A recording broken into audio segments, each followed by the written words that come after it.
rogamos por favor tomar asiento, en breve estaremos iniciando.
y empezamos.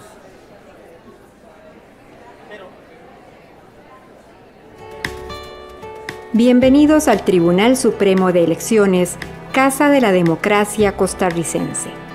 Para la comodidad de todas las personas presentes, por favor apague o ponga en modo de silencio su teléfono celular. En caso de activarse la sirena de evacuación, mantenga la calma y diríjase a las salidas de emergencia en la parte frontal o posterior del lado derecho del auditorio y siga las instrucciones de nuestro personal y brigadistas. Los servicios sanitarios se ubican en el 4º piso. Si requiere de información adicional, por favor refiérase a nuestro personal presente en esta actividad. Se les recuerda que en este auditorio es prohibido fumar y consumir alimentos. Gracias por su valiosa cooperación. Le deseamos una feliz estancia.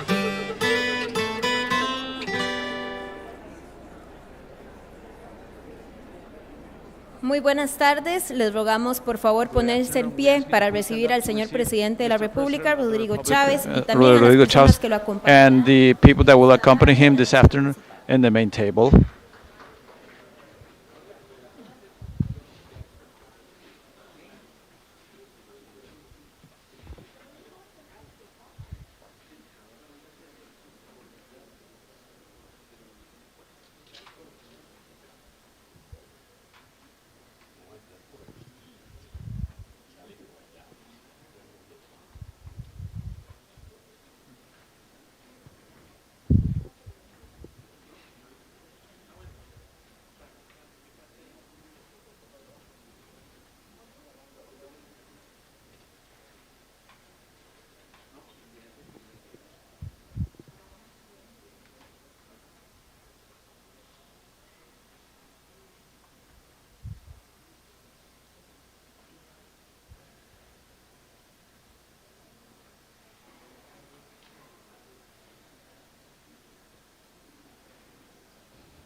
Muchas gracias, por favor. Thank you. Let us be seated.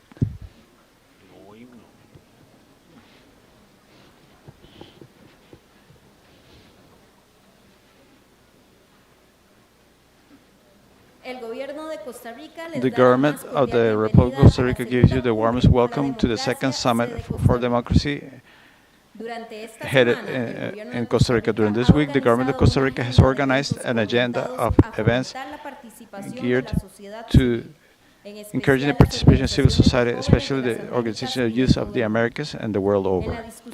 In the discussion of forms to promote the role of the youth in political spaces and democratic spaces. In this moment, we have an auditorium full at the headquarters of the Supreme Election Tribunal of Costa Rica, and they're following from all the world in a live transmission from social networks. Now, it's a pleasure to me to introduce our first moderator this afternoon, Mrs. Crystal Ward Hudson, Deputy Minister of Youth, Minister of Culture and Youth of Costa Rica.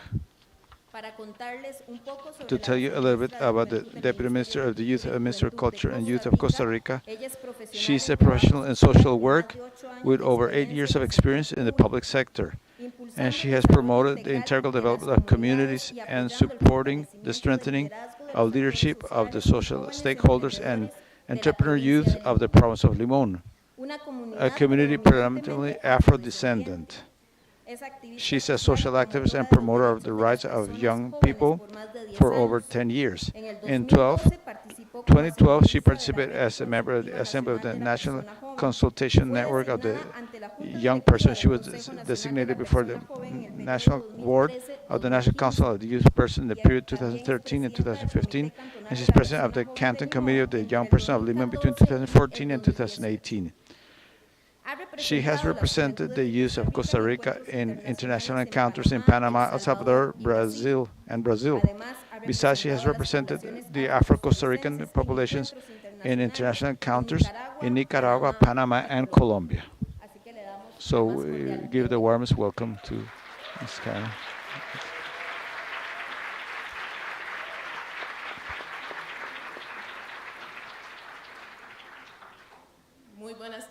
Good afternoon. It's a pleasure to greet you as well.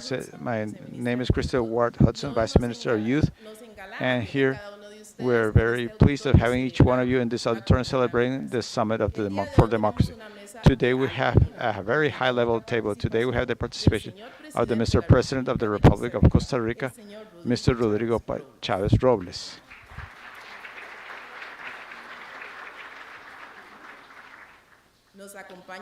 Also, together with us, we have Mr. Rodrigo Arias Sanchez, President of the Congress of Costa Rica.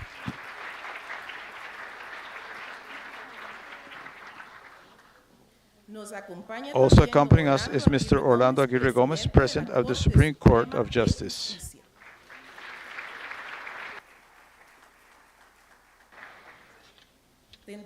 We'll have the intervention of Mr. Max Esquivel, Magistrate, Vice President of the Supreme Elections Tribunal of Costa Rica.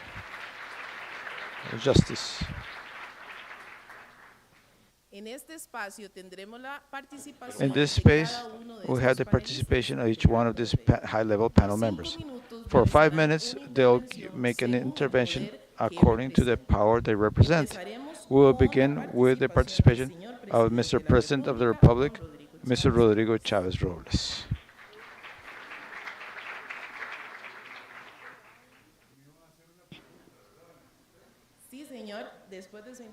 After your intervention, we'll ask you the question. Yes, sir. I was prepared for action with the questions, answering questions. No, first we want to know more about the Costa Rican democracy. Okay, I think that the Costa Rican democracy is an example for the whole world. It's one of the few democracies that, according to such serious publications as The Economist of England, is a complete democracy. We are one of the countries where there's greater freedom of expression and press freedom. It's a country that doesn't even have an army, and that is not something minor. We decided many years ago not to have the resource of using the weapons as a temptation to govern through them or to attack somebody. This is a country where the respects of all of the minorities are respected, and where we can have a discussion, a very vigorous discussion about any subject matter of public policies, and then go and talk easily and drink a cup of coffee, because in Costa Rica there are very few political enemies. We have political rivals. But in order to formulate and implement public policies.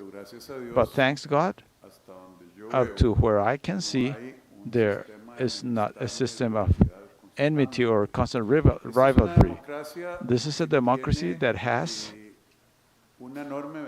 a huge advantage that many other countries, even still being democratic, do not have, which is absolute credibility provided by having a Supreme Elections Tribunal that guarantees or ensures that voting will be effective, respected, and to comply with the will of sovereign people. And that is priceless. And there are very few points of comparison in the world. Madam Crystal, I could work for 10 hours on democracy. It's a topic that I'm passionate about, but I think that democracy is not, and I'm going to be very short in order to get into the real topic of the question you want to ask to me. Democracy, and especially before an audience of young people, democracy is not weed that you let it there and it reproduces and overcomes all the other political systems or the options. No, democracy is something delicate that requires constant work, that requires attention. Why? Because I have not even defined what democracy is yet. And I wouldn't be surprised to say he talked a lot, but he did not define anything. Well, democracy are the rules of the game, not the result of the game, my dear friends watching us. And for those rules to get to the result of the people may obtain the greatest prosperity possible of the election of the people for which or to which they vote, the decisions of public policy, that democracy has to be pure, we said, the Supreme Elections Tribunal. It has to be participatory. It has to be inclusive. And I said, these are the rules of the game, not the result of the match. It has the goal, the score has to be accepted, and for that we need legitimacy and to share values. Those rules of the game, it's very difficult to keep them, as you know, in other countries in the world. And from my standpoint, it's purity. It's the obligation of the generations, young generations, old generations, or elder generations, of middle age also, middle-aged generations, towards the Costa Ricans that have not even been born or that do not still have the age to exercise their citizen rights. It is our responsibility, shared responsibility, to carry ahead in order to give that, to inherit that. Thank you, Madam Cristel. Thank you, Mr. President of the Republic. In this first block, we're going to allow each panel member to make a 5-minute intervention to refer about the subject matter from the power they represent.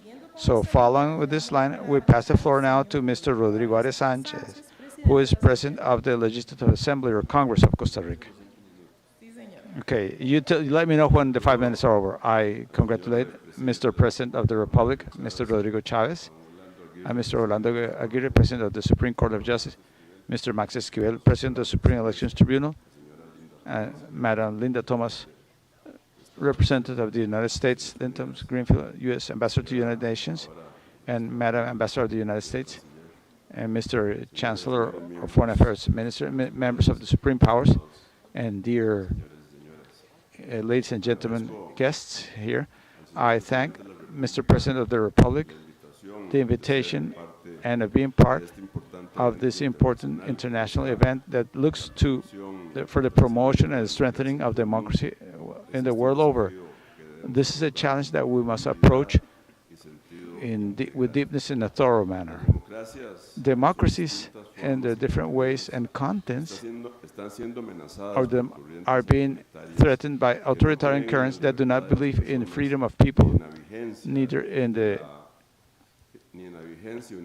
universal rights, human rights effectiveness. The increase of authoritarianism is not a new phenomenon. In the 20th century, there were some ideological and political trends that tried to eliminate liberties and rights on the humanity. In that respect, liberties and democracies won, and it will not be different now. Once again, human dignity will prevail, and its core is liberty and the constitutional states, the rule of law. This is not just a subjective wish. It is supported in the historical facts, and especially in a fact that cannot be destroyed by no dictatorship at all. Human life is plural. It's in interests, in ideas, and in experiences.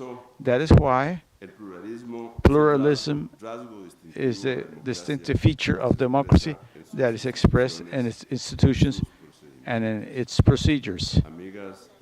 My dear friends, It is necessary, it is urgent to convey these convictions to the new generations so they can enrich them with their ideas and experiences and may join or incorporate in a conscious way in the fight for democracy in all of its dimensions. Let us remind ourselves, or remember ourselves, that democracy, above all, is a process of forming consensus, reaching agreements on the basis of shared opinions and fundamental ideas, even though they may have differences or contradictions. The democratic roadway is the irrestricted respect to the Republican institutions and to autonomy of the will of the citizens. To create a collective will that's majority respectful of the minorities is the first duty or obligation of a politician and a democratic society. That is what the service of common wellness consists of. I believe that the challenges faced by democracies, my dear friends, and human rights and liberties are multiple and complex. We have to work all together to have success in the efforts that we assume in order to be able, in the differences of having a shared will and of building countries, nations, where all of the voices may fit, may be listened, and participate in decision making. Achieving this goal is not possible without the youth. Therefore, it is so important to design and execute actions that will deepen in the democratic consciousness of new generations and promote their new participation and new leaderships. To the youth, from the deepest point of our conviction, we make a respectful call so they become in the spine of life and democracy, and in justice and in liberty. For the hope that youth represents and for the always young spirit of the principles of democracy and of liberty, we pass over our experience and our ideas to build always together a better country and a better humanity. Thank you very much.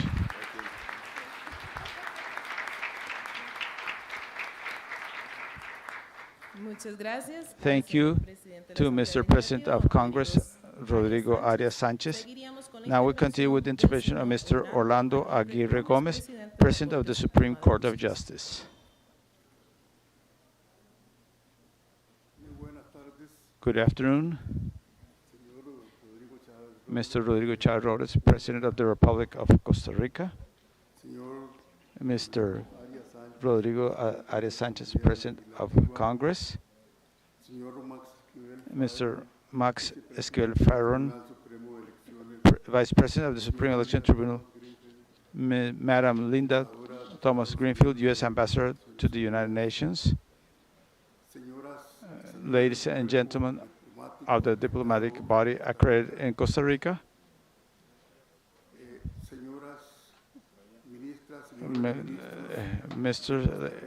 ladies and gentlemen, ministers of Costa Rica and other participating countries, and high authorities, ladies and gentlemen, representatives of international organizations, youth delegates of the different organizations of the world, a warm greeting to all of you.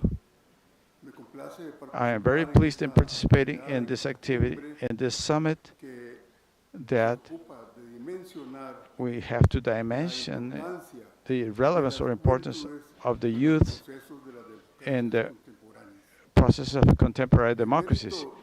The merit of this summit and all of the summits related with democracy comes from the democratic vocation of their organizers and participants who, in recognition of the complex character of modern societies, we give our votes against threats challenging the stability of free nations. At the same time, we look to improve quality of our citizens living together and institutional living based on respect, the truth, justice, and the rule of law. It's unavoidable to reiterate that the youth strengthen democracies.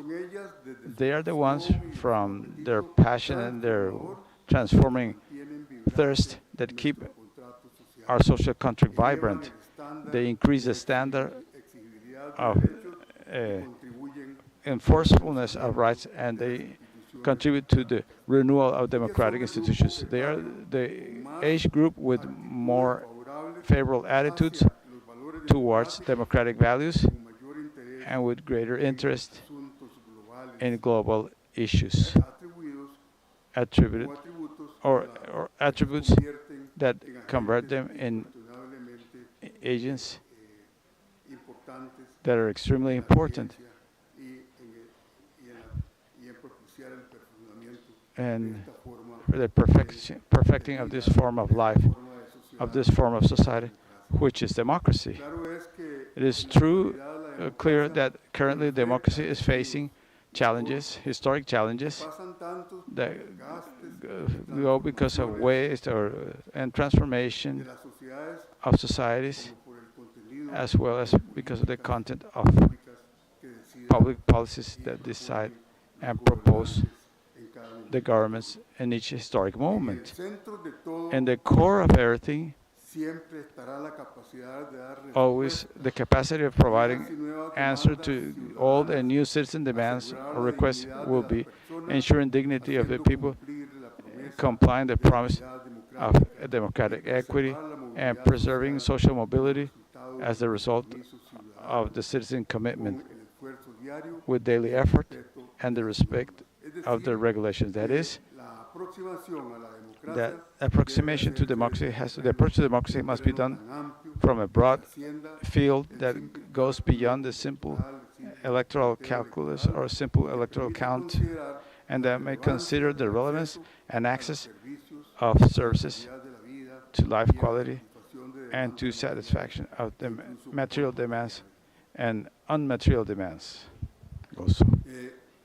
The judiciary powers perform a critical role in the consolidation and strengthening of democracy, ensuring justice and equality before the law, ensuring that its administration be fair and impartial or unbiased, and that the rights of all parts of the society are protected. Nevertheless, this dimension, which is fundamental, requires certainly to be adjusted to current times. And current times, the courts have to open up and encourage linkage with citizenship, ensuring access to basic services of justice, especially to groups historically marginated or vulnerable, which tend to be prey of inequities in access to information and to the resources necessary to make their rights value in society. For the Costa Rican case, to approach this challenge has meant making our greatest efforts or the best efforts of our government organizations, friendly countries and organizations of society to promote the participation of youths and to strengthen their commitment with democracy and the rule of law. An example of that is the education project, Building Justice, a network of leading youth developed by the foundation, Omar Dengo Foundation, and the National Commission for the Improvement of Administration of Justice, CONAPAM, that belongs to the judiciary power, with the support of the government of the United States, whose ambassador is accompanying us today here. So, as the contemporary public debate requires developing important processes of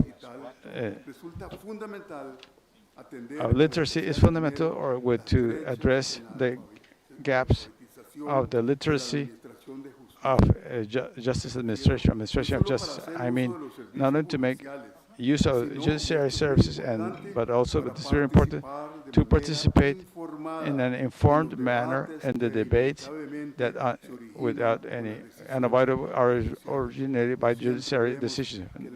Not always do we see that the participation of the youth would be with a good training, with a good literacy on the system of administration of justice. It is key that the youth understand the understanding of the judiciary system and they enrich the public debate and they'll be better prepared to lead the future. All of this demands from the judiciary powers a more aware role, participatory role in the defense of human rights and the promotion of democratic values through innovating proposals based on dialogue, constructive dialogue with the different stakeholders of society, and in order to ensure that the youth may have access to the same rights and to the same opportunities that the rest. I think that the judiciary powers will remain a strength of democracy as long as they acknowledge their place, their role, next to the needs of the people. They protect and defend their rights and individual liberties and they open spaces for the participation. Finally, the judiciary power of Costa Rica, we assume the mission of looking for providing to the youth all of the reasons so they continue betting on democracy, helping them to empower their wills to build a horizon in which they frame their present and from it they may conceive and preserve our Republican tradition, privileging justice over order, justice over everything else. Thank you very much.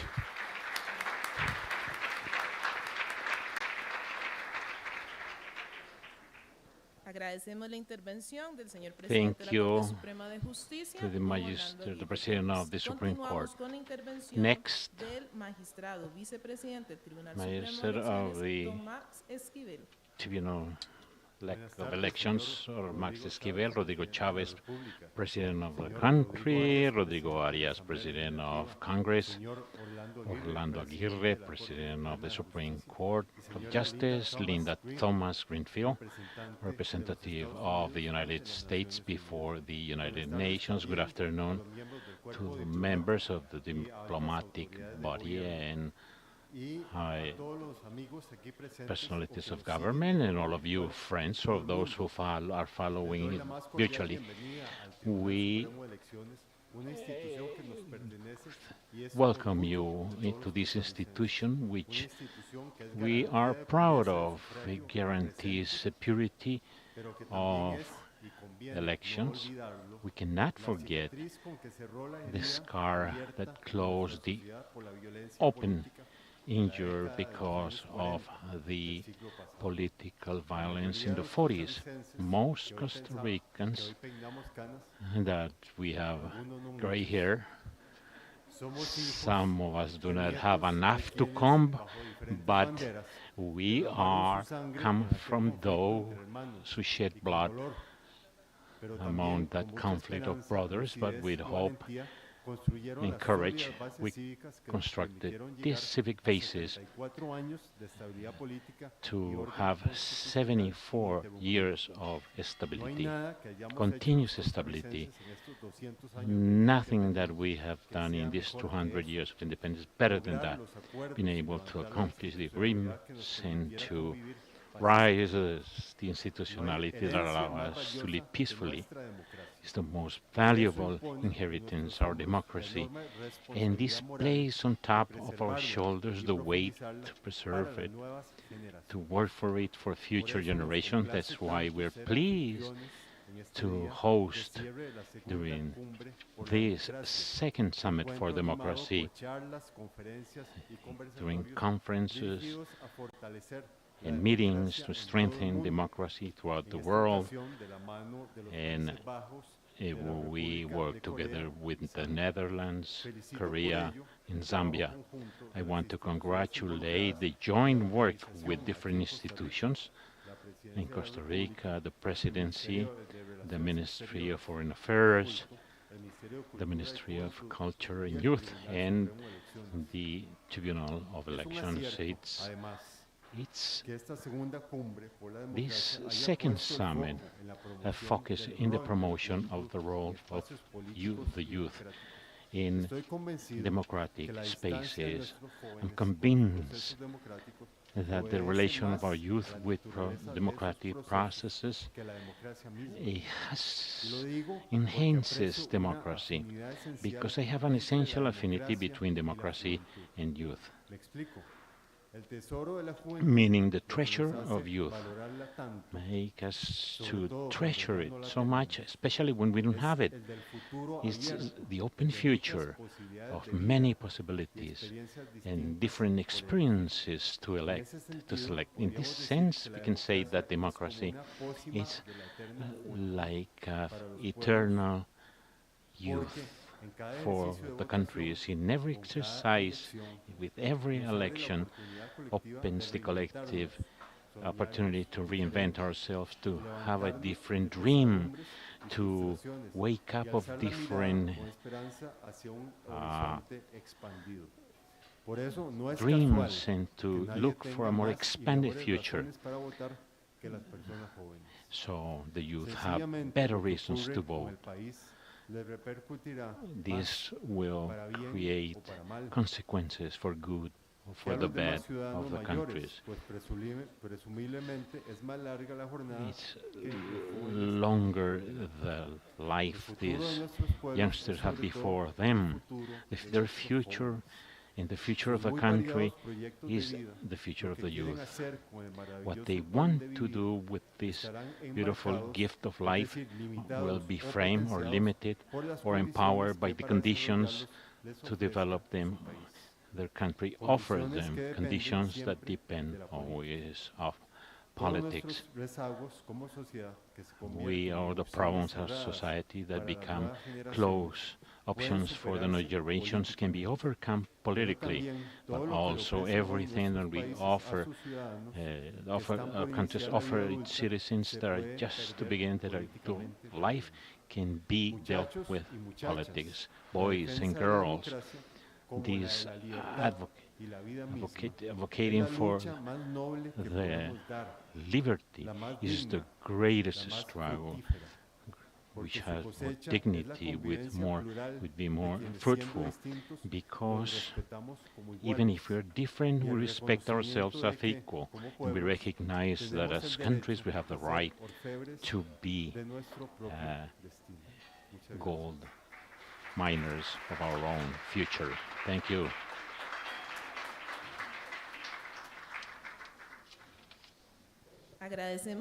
Thank you. Intervention of the Vice President, Max Esquivel, and we thank you to the Tribunal for all their help.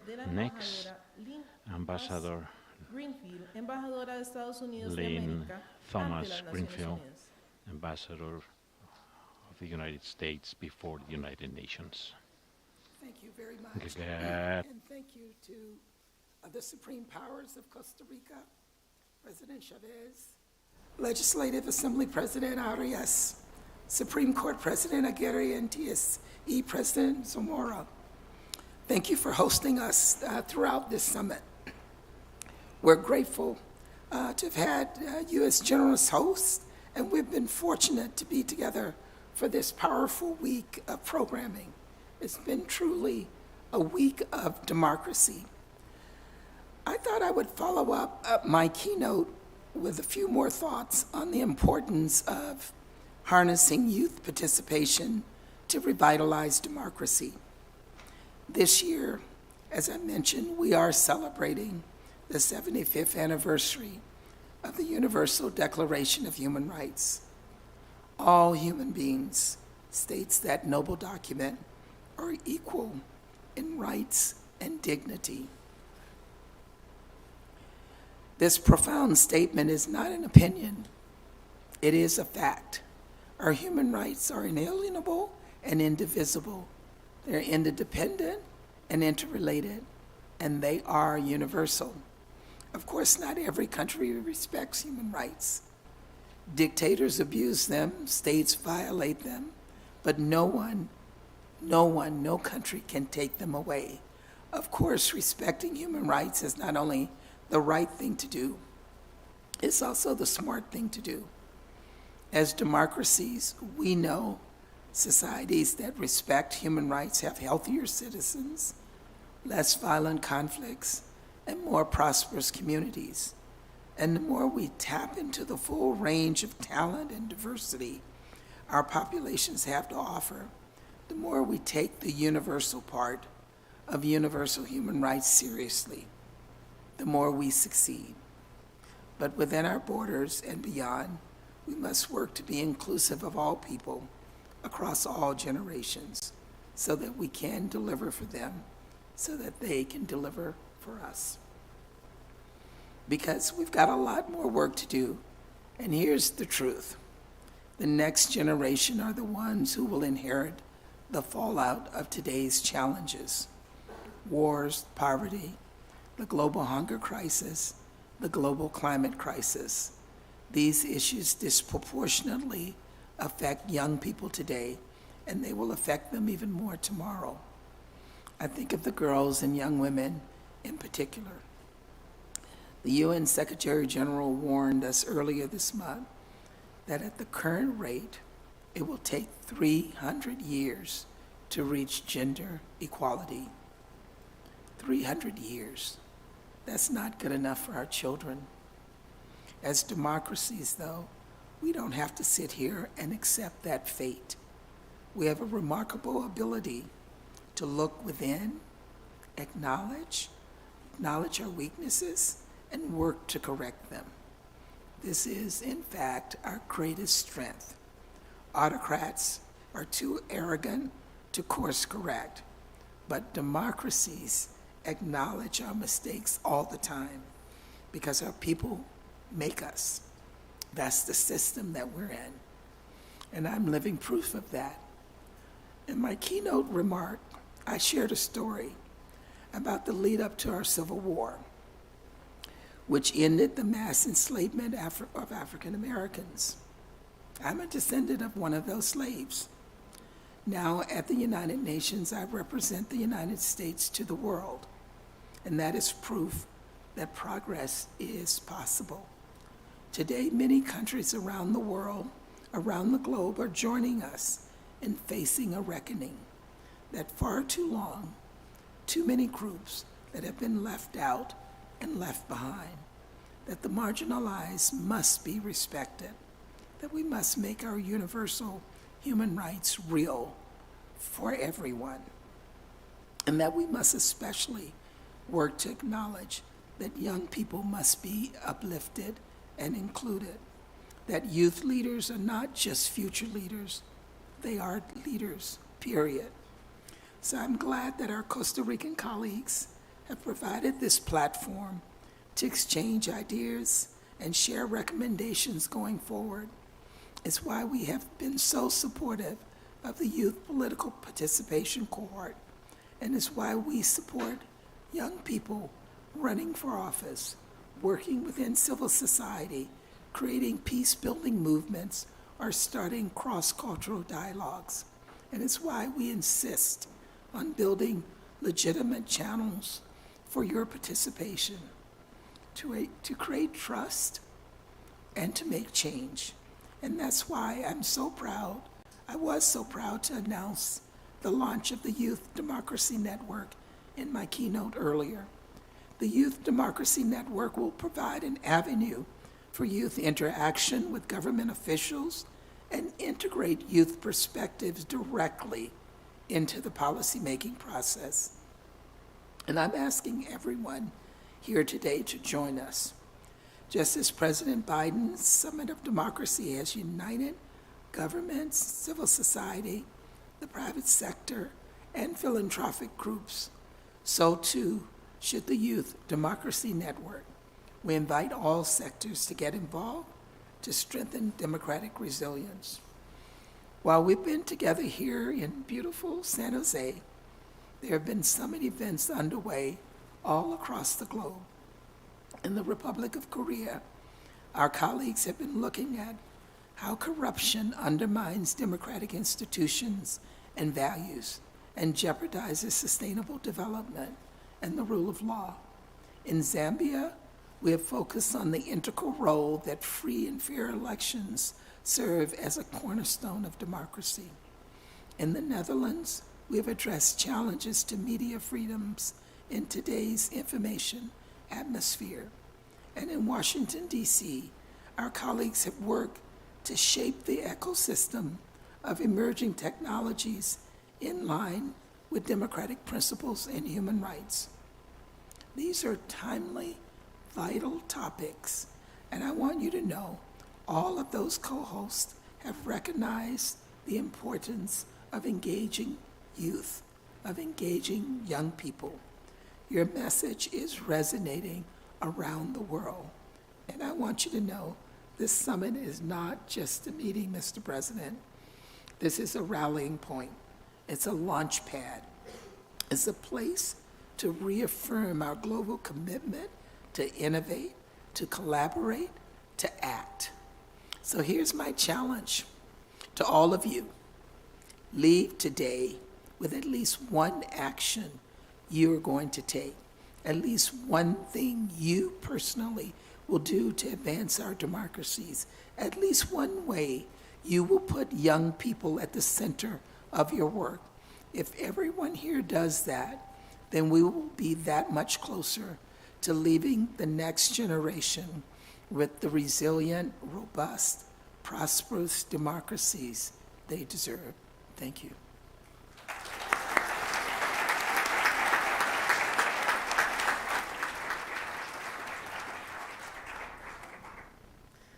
Muchísimas gracias a la señora embajadora Thank you, Mrs. Linda Thomas Ambassador Greenfield, de la Linda Thomas embajadora Greenfield, de Estados Unidos de América US ante Naciones Unidas. Ambassador, representative to UN. Costa Rica, being co-host of this summit, developed this event promoting the role of youth in political spaces. We generate a second space with civil society youth can ask a question to the panelists. Now is the time, Mr. President. We'll begin with the intervention of Graciela Vargas, who is director of the Youth Assemble. She's represented as member of the board. Please stand up.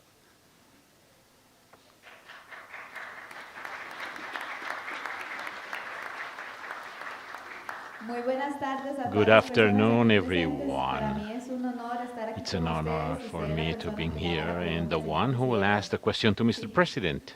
A representative of the highest representative of Youth Assembly Costa Rica, we have a concern which is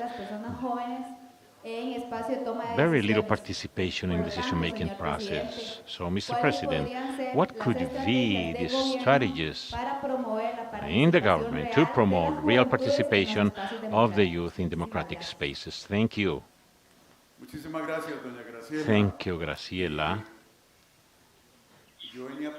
I was prepared to be asked anything. I love that one because I will base myself in history. I want to quote Miss John F. Kennedy, do not ask what the country can do for you, but what can you do for your country? That is my free translation. I will tell you, when you see very few about something, the mind of the economist, I have the scene of being one of them, tells you that very little supply or little demand or both thing. If something is very abundant, it's produced, it is consumed a lot. If we see that we have little participation in democratic processes on the part of the youth, maybe there's no opportunities, maybe that's the supply from society, or because the youth cannot participate, or both. How much time do I have? 3 minutes. Wow. Well, okay. So, the first thing I have to say is increase both, but the demand, the desire of the youth to participate in politics, it's what I think.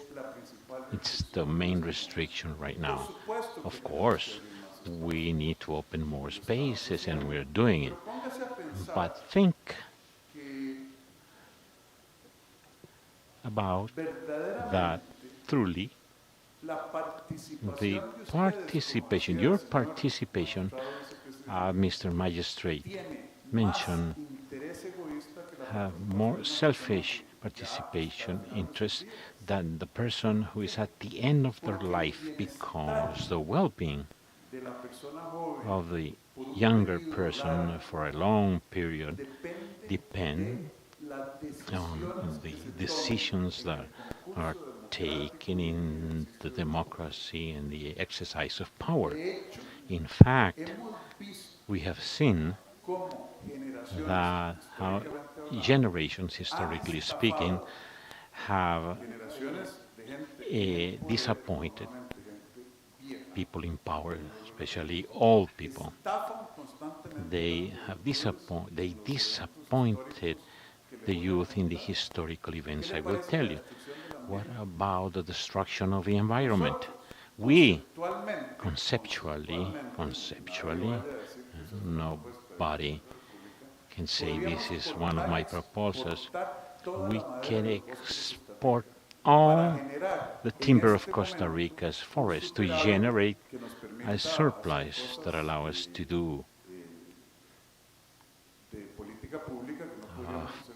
public policy we could not do any other way. That will be an intergenerational disappointment, because you in the future will have to live the consequences of a desert countries. But governments, democratically or not elected, they are responsible. They increase the debt of the country, and who has to pay this? Future generations. And I'm talking about public debt, because they cannot have the means to buy a home, because the rates will be huge. We have seen that in our country, in the world, and we have neighbors where the youth right now do not know what are they going to have for supper tomorrow as a result of decisions that were taken because of the lack of democratic concourse. Why do we have to participate more? Because it's good for you. It's convenient. It's part of your own interest. Because Gandhi's quote, Mohandas Gandhi said, the best way of imagining your future is building it. And the only way you can build your own future is from minimum voting and becoming responsible, submitting your names, your ideas, your ideals to the concourse of democratic concourse in order to acquire, to be able to get power in the good sense of the word, to implement the things you believe it will take you to a material well-being in some other ways, whatever you want, the well-being you want. We know that it's difficult to judge different societies, to compare societies. Norway against, for example, Ireland, both member of the EU, with similar, but there are tests. John Rawls is the great American politician. If you want to Bing randomly, choose the country between A and B in which you would like that your probability to be born there, where would you have a highest probability of being happy? But that is a very passive attitude. Graciela, you can take control. What does the state have to do in order to increase the supply? Locke, my grandmother stated that. She was not so famous as the ones I quoted. Luck is to be ready when the opportunity arrives, and the state have the obligation of prepare you to be ready through a system of public health, of education that will provide you the cognitive elements and the historical knowledge, and also the civility that we have forgotten, not ideological, is citizens' responsibility. So the opportunity or the desire of a young person arrive, you would be ready. On my part, I have an expectation, a very short expectation in terms of the exercise of power. I still have 3 years to go. I have appointed young persons, very capable, but that is not what you can do. Participating in the transformations are pieces of timber floating in the ocean instead of being ships navigating to the destination you want to go, and to demand from the state to have you ready with both things, health, education, that imply a lot of things. In a democratic process, that's the best, from my point of view, way of living the long life God willing each one of you will have.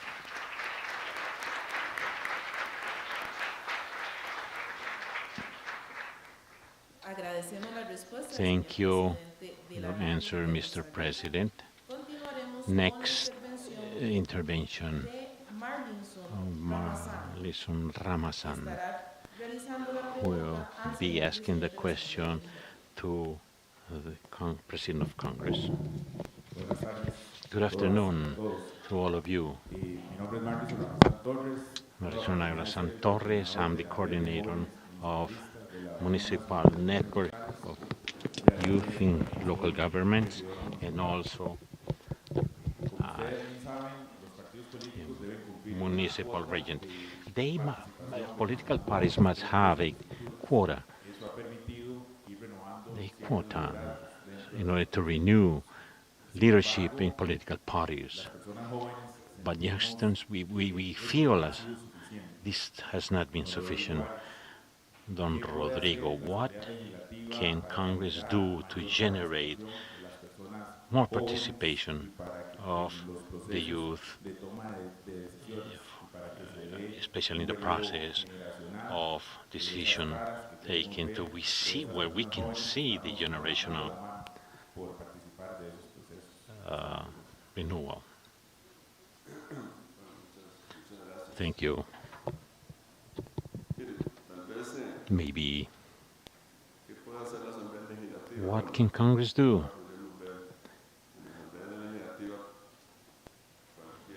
We can see where Congress, any agreement, any project is very difficult. It takes time, a lot of discussion, but to find a solution, legal solution, I think here participation issue, Mr. President mentioned it, has to go more in depth. You are young and maybe you don't understand the concept that in life voids, private or public life, if you don't feel them, somebody will feel it. That's a universal principle. So I believe that youth cannot just stay as a spectator. You must act. You must have a participation role. You must have the awareness that problems we have nowadays in our country and the problems that we can see worldwide, crises that are affecting the world, the biggest one would be climate change that would affect all your life, the life of all of you, because we have a shorter expectation of life. Problems that you should become aware of how to prepare the solutions and to provide solutions to deal with these problems. Not just in climate change, in so many problems that we have. The fight against poverty, inequality.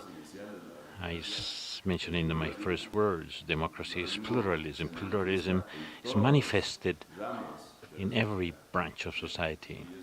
And that's why I think the conviction of believing in democracy is the fundamental base of this awareness, this consciousness the youth will have.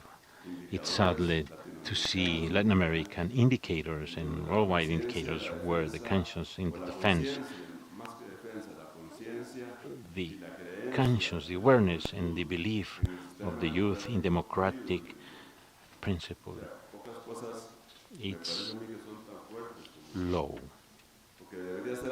Because it should be the other way around. You should be the ones who have higher conscience and interest that in that democracy would strengthen.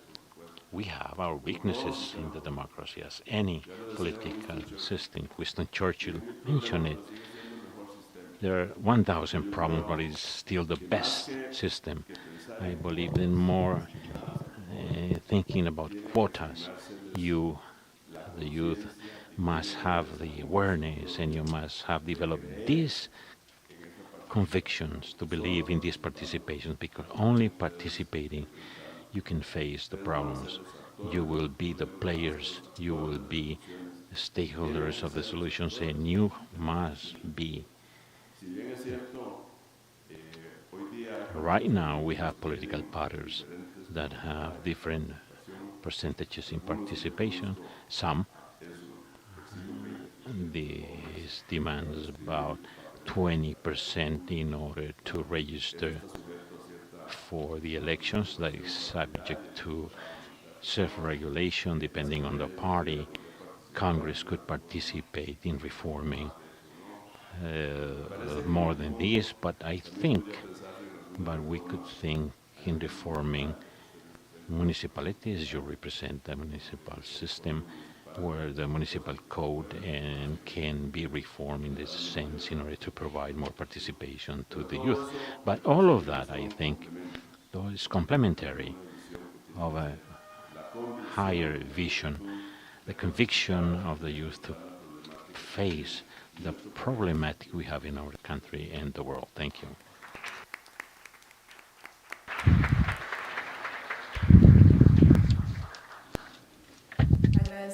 We thank the participation of Mr. President of Congress, Rodrigo Arias Sanchez.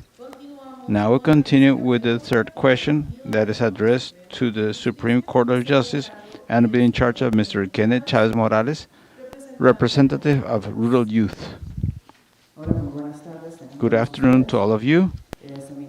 My name is Kenneth Chavez Morales. I'm the director para Macao, that's what constitute the Garavito, Quepos, and Porrita territories. I'm from the province of Punta Arenas. Mr. Orlando, Mr. Gill, there are many issues that from rural youth we have possession, and one is generating safe spaces for young people. What actions or policies are being promoted from the Supreme Court of Justice for this purpose? Thank you. The youth faces currently many issues or problems, and they have a lot of challenges. Unemployment, limited access to education, but possibly one of the greatest problems faced by the youth of these times is drug addiction, drug trafficking,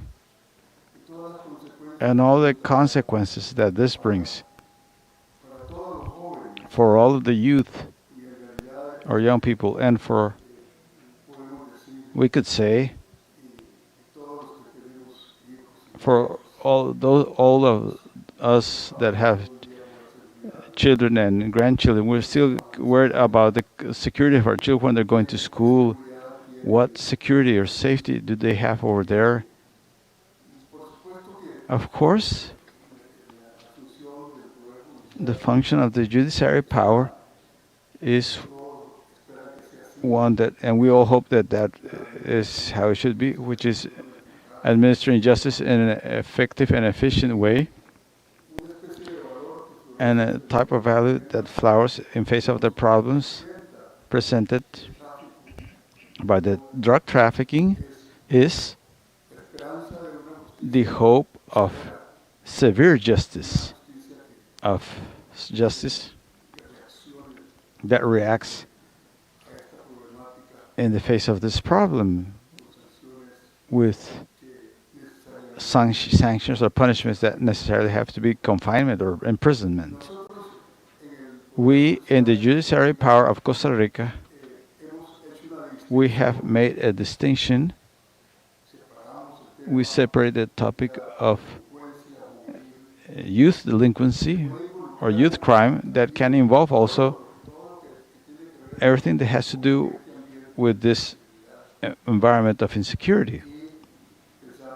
And we think that the answer to those behaviors is not necessarily imprisonment.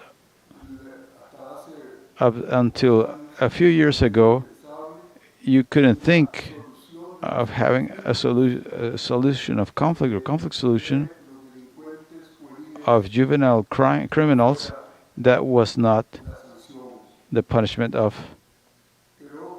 the punishment. But as I said, we are convinced that that is not the correct way. And we are choosing on programs or for programs that give a different dimension to the system of justice administration when it has to do, when we're dealing about youth or young people. And I'm talking about restorative justice. If there is an age sector that allows or enables approaches with effects of changing, is the youth sector. And that is why we have very aggressive programs, I would say, to apply in the case of youth crime or delinquency, to apply restorative justice with additional programs that what they're looking for is precisely to redirect these youth that have been surprised in crime or in delinquency, trying that they take the right way. And for that, obviously, we need the support of organizations, and we have it, as a matter of fact, from friendly countries like the United States that have been cooperating to us in these programs. We have also, let us say, the support and even some programs, the executive power that they're performing. I'm going to mention one right now. That is, the approach of this issue has to necessarily be a joint one, because the approach is not simply punishing a behavior. The approach is thorough, integral. It has to be thorough or integral. That is why we also are at this moment with the Ministry of Education trying to take through the schools and the high schools programs for the training of the people looking towards peace in a vision of which are really the human conflicts that we are facing in these moments and how can we solve them. I believe that putting the system of justice administration in that direction, we are contributing to create a safer environment for the youth, for the coming youths, and of course, safer for all of us. But this is a forecast of the justice administration system that requires an unconditional support of all of the sectors of the state, and I do not think that it will be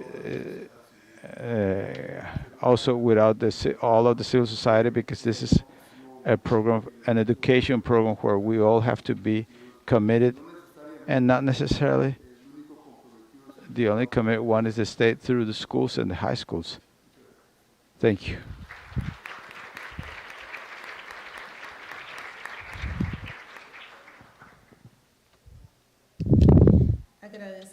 We thank the participation of Mr. Orlando Aguirre Gomez, President of the Supreme Court of Justice, and we continue with the participation of Ana Francini González Ábalos, who will be addressing the question to Mr. Max Esquivel Farrón, Vice President of the Supreme Election Tribunal.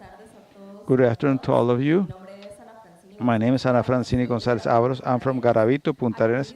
I'm activist for the human rights and rights of women and youths. Mr. Max, the question is, what actions can be implemented by the Supreme Elections Tribunal to promote the star participation of young women in political spaces? Thank you, Ana Francini.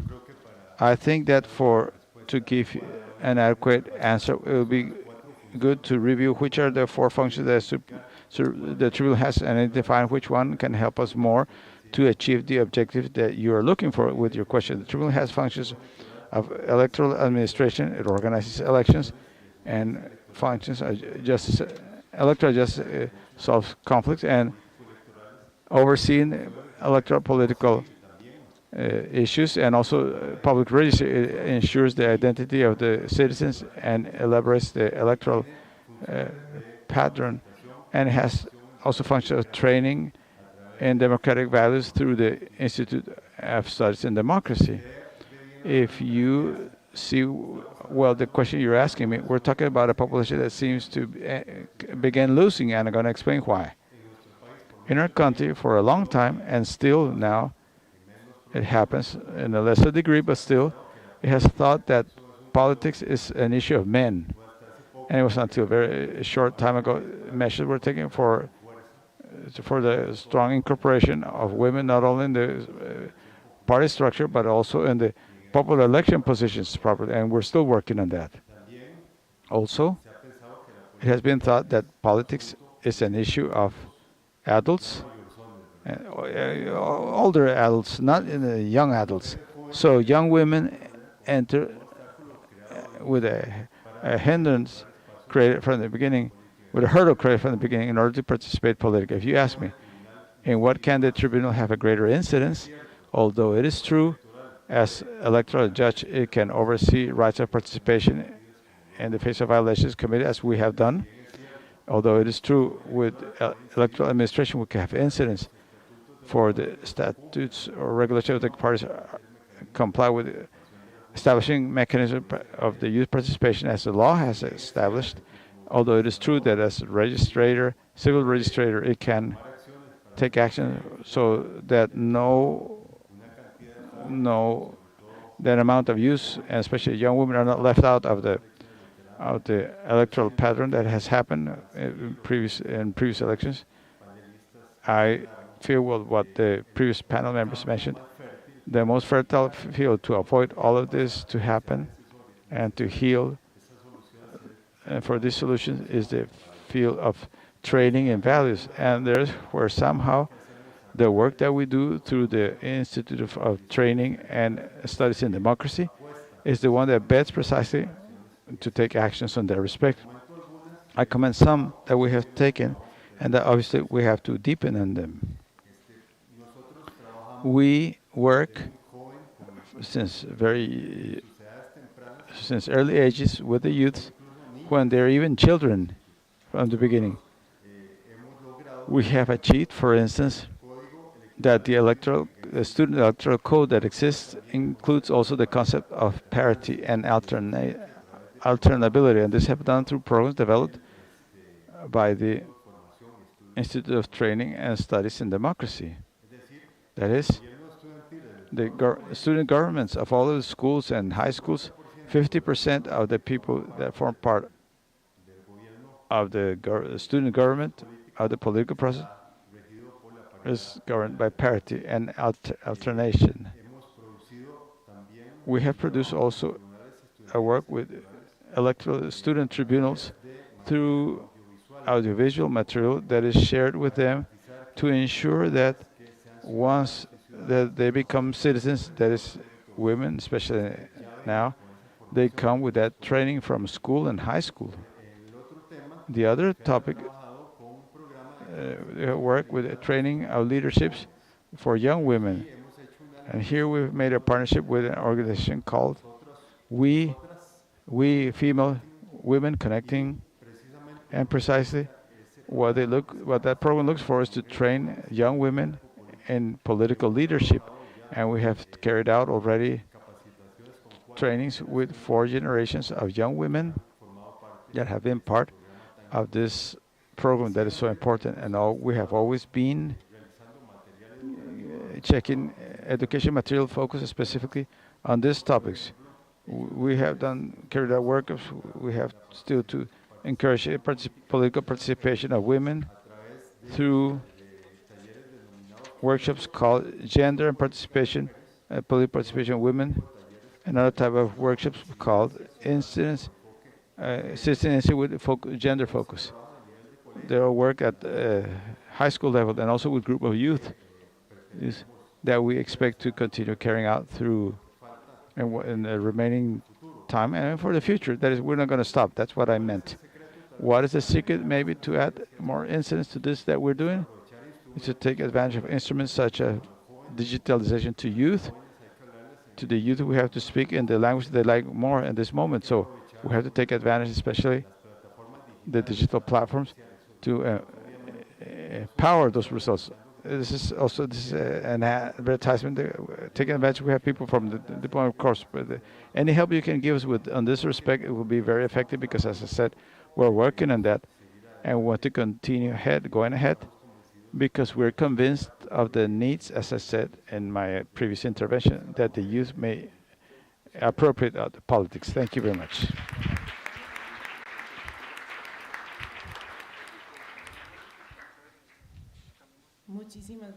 Thank you very much. Now we have the intervention of Daniel to address the U.S. Ambassador before the United Nations. Good afternoon to all of you. My name is Daniel Lopez. I'm former fellow from the Young Leaders of America Initiative of the Department of State of the Government of the United States.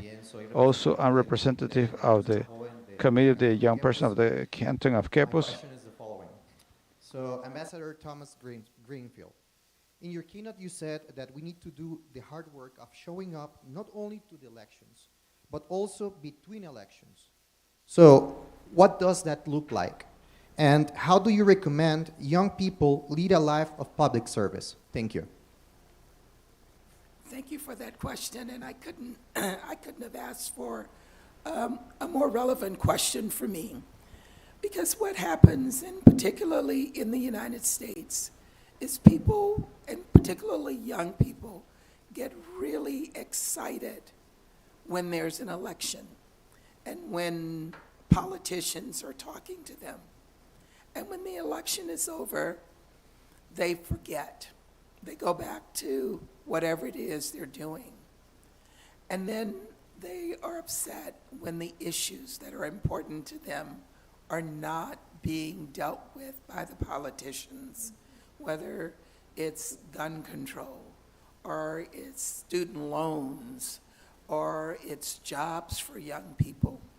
So what I meant is that young people should stay engaged all the time. They need to advocate to their politicians. They need to remind the politicians why they supported them. They need to push for change. On the issue of public service, I heard the president quote the late President Kennedy, ask not what your country can do for you, but what you can do for your country. And that's what service is about. It's about what you can do every single day to improve how your country functions, how it supports its people every day. And it could be, it could be you seek a job in public service, as I have done. Or you start a business where you're giving jobs to young people. Or you community organize. Or you do some of the things that all of you young people are doing here today. All of that is service. It's service to your country. It's service to your people. And I have to tell you, as a public servant myself, I have never felt one day that my work was boring. I've never felt one day that I shouldn't do what I'm doing.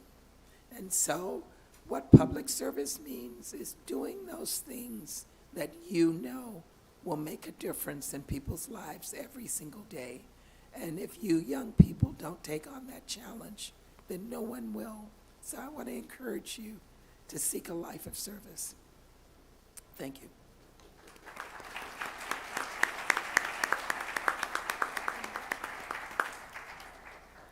Agradecemos la intervención We de thank the esta mesa de intervention alto of this nivel. high-level table. Con esta última With this intervención last damos por intervention, we concluido finish this event, this stage of the event, sorry. We ask respectfully to the panel members to please come to sit down in the first row.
Thank you very much for the attention of each one of you.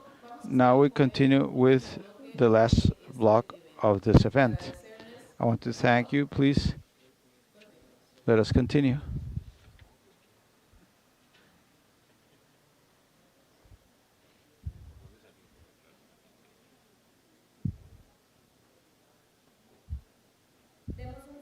Let's give a good hand to Mrs. Deputy Minister of Youth of Costa Rica.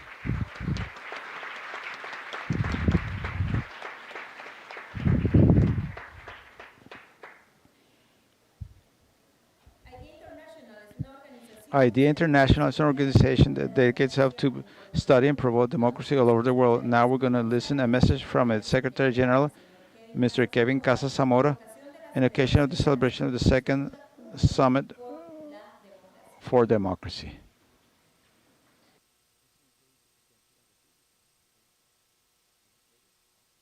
Es un gusto saludarlos. It's a pleasure to greet you. My name is Kevin Casas Zamora, and the Secretary General of ID International. Me complace mucho ser parte, así sea virtualmente, de esta cumbre regional organizada por el gobierno de Costa Rica. Activity organized by the government of Costa Rica. I'm very happy that it's my country, who is a founding member of IDEA International, to host such an important event to support the democratic cause in our region and in the world. This is in line with the identity of Costa Rica, linked since long ago not only to the defense of democratic values and the rule of law and human rights, but on its daily practice. For us, Costa Rica's democracy is not only a government system, but a way of life. This is an identity that fills me of pride as a Costa Rican. As some of you know, IDEA International is an international organization with 34 member states of all of the regions and a mandate to support democracy in the world. We have participated in a decided way in the Summit for Democracy from the moment that it was proposed. We feel honored of being one of the coordinators of the Global Coalition for Democracy that groups today over 100 organizations of all the world dedicated to democracy and human rights. This coalition makes it possible that those organizations interact with the summit and transmit or convey their concerns to the official process. With this general support of the European Union, we have created a broad portal with information about the summit. At the time that we have facilitated the organizations of civil society in proposing and monitoring the commitments assumed by the governments on this process. During this process. Besides that, we are very involved in several of the work groups or task force of the group, and we have played a role of leadership in two of them, the one of gender equity and the one of youth. It has been a pleasure to co-lead the group of work with youth together with the European Union, the governments of Nepal and Ghana, and organizations such as Africtivities, EDIN, and MPB, and we could feel proud of the work done since we began last year. Let me give you a couple of examples. First of all, in the context of the Forum of the Global Coalition for Democracy carried out in Brussels and in Washington, D.C., last month, the task force shared a list of 33 possible commitments to facilitate the political and civic participation of youth. I hope that those recommendations be adopted by many governments and organizations in all over the world. In second place, the task force has issued a call for action to strengthen the participation of young voices, especially of those coming from the global south, in the discussions to define the future of the summit. And as I mentioned before, in IDEA International, we have complemented the efforts of the task force with a system of monitoring of the commitments assumed in the summit with respect to the youth, as well as to close work with many organizations for the youth to visibilize those commitments assumed by the governments. All of this work is important, not only for the youth, but also for everyone that is concerned on the luck of democracy. Finally, democracy is only alive when the young people works fully and assumes political leadership in equal conditions. Those of us who believe in democracy must believe or remember that this is the principle of equality before the law, but also in decision-making that gives a huge power to the democratic model. That is why it is essential that we open the space and we mobilize knowledge, passion, and the vision of youth in this effort of every one of us to rethink the democratic process now and in the future. The truth is that as I observe more what is happening around us, I can convince more that the energy and the ideas to revitalize democracy do not come from the governments. They come from the citizenship and from civil society, particularly from youth. The young people is today the one that is moving ahead core causes for the future of the planet, like the fight against climate change, the awareness against racism, and the search for peace. That's why I'm very pleased to know that the core topic of this regional summit is the political and civic participation of youth. This collective effort is vital to strengthen and renew democracy, and we are here to support it at every step and for the time that it be necessary. Thank you very much, and to those of you who are not Costa Ricans, please enjoy Costa Rica because it's a marvelous place.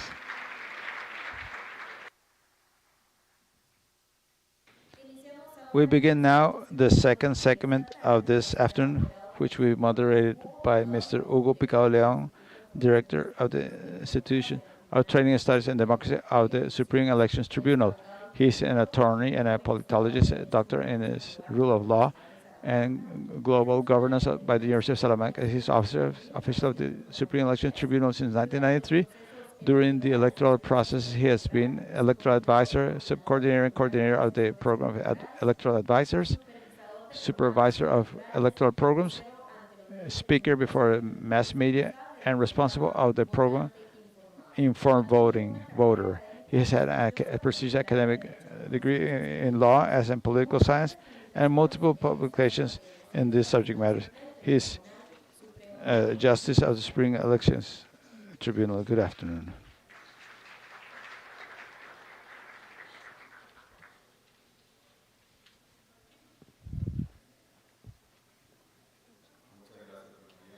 Thank you, Madam Diana, and thank you. Good afternoon, Mr. President of the Republic, Mr. Rodrigo Chavez, Mr. Rodrigo Arias, President of Congress, Mr. Orlando Aguirre, President of the Supreme Court of Justice, and Mr. Max Esquivel, Deputy President of the Supreme Elections Tribunal, and Madam Ambassadors, Mr. Ambassadors, friends of all.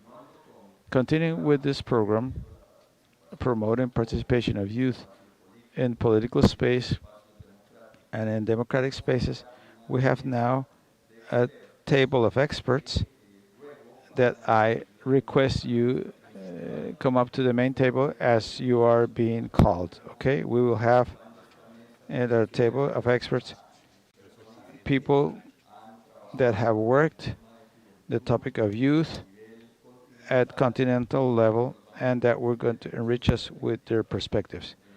Among us, we have Mr. Roger Alberto Tejada Bryden, who is the Minister of Government of Panama.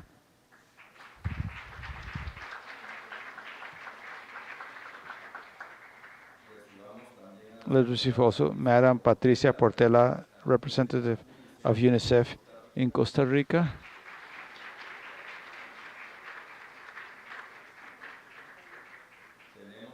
We also have Mr. Rafael Felix Garcia, Minister of Youth of the Dominican Republic.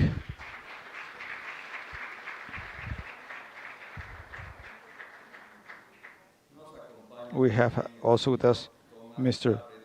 Thomas Garrett, Secretary General of the Community of Democracies.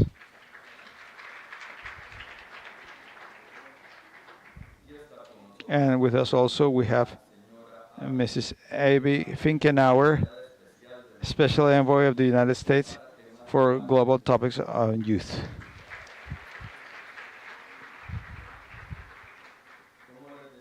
As I was telling you, these experts represent different regions of the Americas, and they are stakeholders, important stakeholders in subject matter topic of youth and democracy. The methodology of this table is the following one. Each one of the members of the table will receive a question from youths of different sectors, and the person to whom the question is asked will have 3 minutes only to answer. At the end of the panel, we will have also a participation of the Government of Canada and of the European Union. To begin with, the first question is for Mr. Roger Alberto Tejada Bryden, the Minister of Ministry of Government of Panama, and the question is asked by Jesus Morales, President of the National Assembly of the Youth Person. Good afternoon, everyone. Excellent Minister Tejada, welcome to our country. I hope you feel at home, as the rest of you in the panel. What are the strategies that from the government of Panama are being promoted for the participation of the youth in political spaces in the region?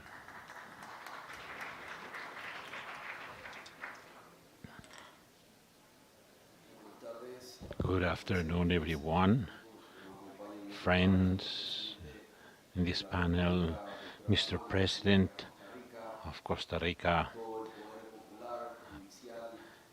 judicial power, Congress, and the tribunal who have invited us here, all of you youngsters, since I have 3 minutes, very short, but we feel at home. Greetings from our President Laurentino Cortés and the Vice President Cardizo. From Panama, we have established important advances but we still have a lot of challenges. 23% of the population, over 4 million, is a younger population. That's why we establish a public policy about the youth together with PNUD. This is a program of the United Nations through actions and starting this Council of Political Policies for the Youth. We were able to gather everyone to a national dialogue, different platforms. With this generation, the hyperactive generation, as I call it, this generation somehow is connected. That's why it's being called hyper-connected, not just with social networks, but with technology. Using these tools, our country established an open platform in order to gather proposals of what should be a public proposal. This was established nationwide, even the original nations, the Afro-descendants, disabled populations, LGBTQ+, and all the vulnerable populations, in order not to differentiate among them, but to include everybody and not to leave anybody out. This proposal, this way we wanted to receive proposals, and we got 180,000 proposals, and we received 18,000 proposals electronically, summarized in 83 agreements nationwide that are part of integral policy of the youth from 2022 to 2027. This is a vision of a short, medium, and long term, but this effort is part of the efforts of the government. Besides this policy, I have to mention the key word that we should use, not just for Panama, but for the region. It's citizens' participation. Panama, Costa Rica, Dominican Republic have characterized for important dialogues, consensus, solid democracies, according to Gallup, who have been able to measure in some other international agencies how our democracies have developed. And this participation that have been key have taken political parties to integrate the youth through different movements with calls, not the youth seeking the parties, but the parties looking for the youth. These civil movements that have been included in this dialogue is in the middle of crisis, as the President of Costa Rica mentioned. It's to establish consensus dialogue beyond repression and any other measure that would be aggressive against civil and social movements, in this case, the youth. That's why we can summarize that a good practice always will be to establish technological tools to generate a good social dialogue that would be inclusive, to include all the population, vulnerable populations, and integrate in each one of its spaces all of these youth that would contribute building government programs and the transparency and the accountability and the inclusion, gender equality, and some other values and principles which is the freedom of expression, which some of the contributions from our youth as a result of these consultations and should be practiced by the rest of the countries. And that's the way many countries are doing in this region. They have practiced this system and have been very successful.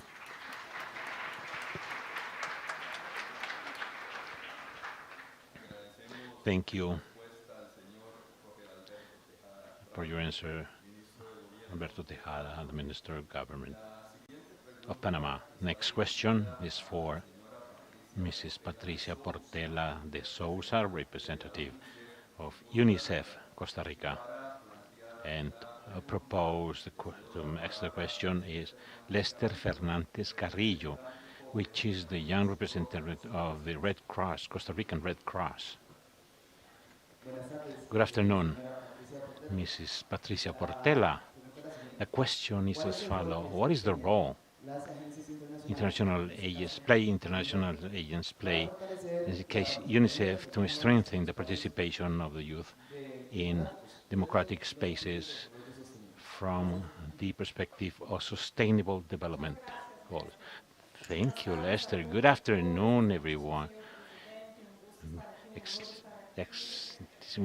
President, President of Congress, President of the Supreme Court, of the Electoral Tribunal, ladies and gentlemen, ambassadors, my friends of the United Nations together in the table, and youngsters, adolescents. It's very nice to be here.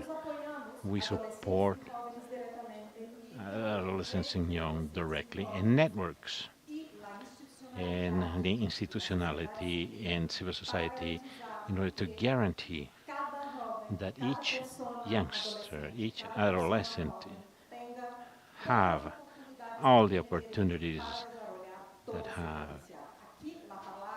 in order to develop potentialities. Opportunities is key. We have to guarantee access to services. I was listening yesterday some of the sessions of this important summit, and I'm very pleased to be here with this fantastic panel. And I heard yesterday they have access to the services, and Mr. President emphasized this: education, health, protection, social protection are fundamental for democracy. For me, having this approach to see democracy also as the rules of the game that assure opportunities and access to services that are opportunities for all. Why participation of the youth is important in political spaces? The participation is a human right. The General Observation number 20 of 2016 about the rights of children is focused in the implementation of the children's rights during adolescence. This underlines a focus based on human rights to recognize and respect the dignity and the condition of subjects of law, of adolescents, and this is extended to adolescents and youngsters for a special moment in their life where they need the support. This includes the empowerment, citizenship, participation in decision taking in topics that affect directly and indirectly their lives. Civic commitment, the participation of youngsters are essential, not just because this comply with one of their rights, but it contributes to the positive development of individuals and groups that benefit communities and is good for democracy and more for the planet we live in. The civic participation is useful as a school of democracy and prepare new generations committed through practical learning within the democratic process. Trust in institutions is increased by participation of citizenship, beginning at the early age. That's why and all the processes that we have mentioned during these days, that children's elections and the boards of youngsters in educational centers in the country, in Costa Rica, become core strategies for them to participate in associations in critical moments. I open a window. One of my happiness in Costa Rica is to accompany in the last elections through children's elections in the Museum of Children and through the participative councils of PANI. And this is very promising for Costa Rica, and it was beautiful to see children involved in the democratic process and how they wanted to speak up in the discussion of important topics. These are important processes. Here is the participation begins at municipal level within political parties and elections in order to elect the governments of each country. The participation and empowerment of children and adolescents in the programs and policies is essential for reducing these figures of abstentionism that affect this region of Latin America. How to make these youngsters participate. Those adults who lead processes must have the knowledge and the skills in order to interact with adolescents and youngsters in their different contexts. You have to do this participative way, an inclusive way, recognizing the role of agents, the role of agents of change, and I include children also. It's not just to call youngsters to sit them in a working table. I would be more bold. We need to think, to bring youngsters to redesign the table, to rethink the structure and the content of the things we're going to work in the table. Co-leading processes and discussions in policies and projects, taking into account their visions and how they see the present and the future. We need to promote the inclusion and participation of groups, especially vulnerable ones, as the Minister of Panama mentioned. Let's think about young women, the indigenous populations, Afro-descendants, migrants, disabled groups. In gender, we need to avoid exclusion, otherwise we'll pay a very high price. It's necessary to guarantee different voices of different young populations in formulating policies and implementation and monitoring policies. How to support the youngsters? Let's ask them how to best support them in this process. Let's talk to them. In our dialogues with the children, adolescents, and youngsters, we have pointed, and we always pointed the need to have more information, tools, empowerment, work to develop their competencies of leadership and to promote processes and to exercise their right to the participation in development. You have to pay special attention to the topics of gender parity, territoriality, vulnerability conditions in order to guarantee to have equality of opportunities for all in an equal way.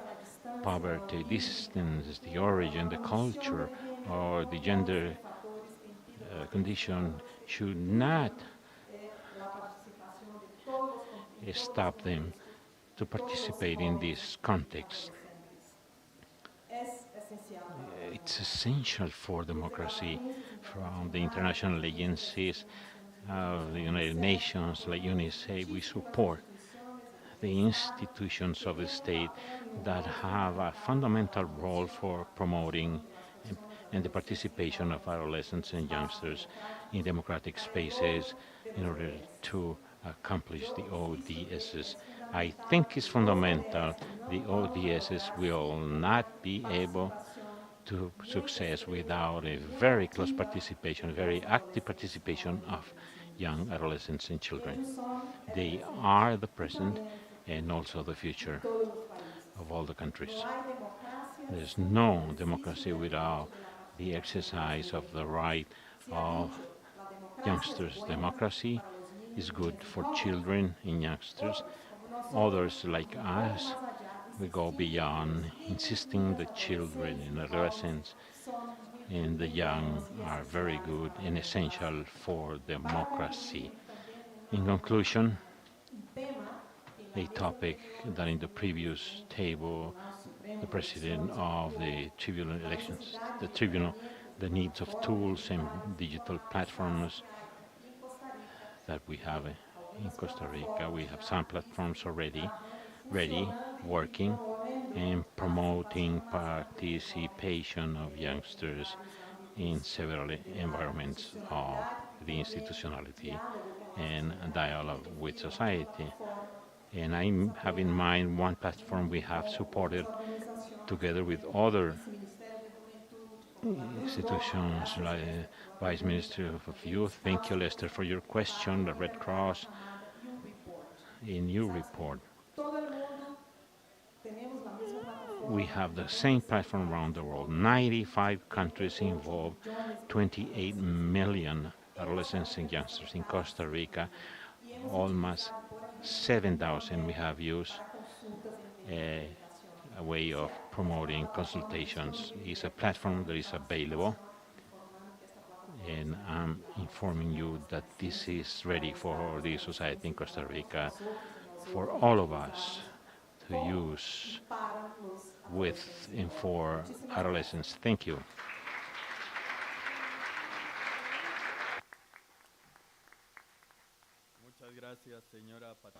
Thank you, Patricia Portela de Souza, representative of UNICEF Costa Rica, for your answer. Next question is for Mr. Thomas Garrett, General Secretary of the Community of Democracies. You will have 3 minutes to answer the question proposed by Esmeralda Porres Gutierrez, young representative of the Population Fund of the United Nations.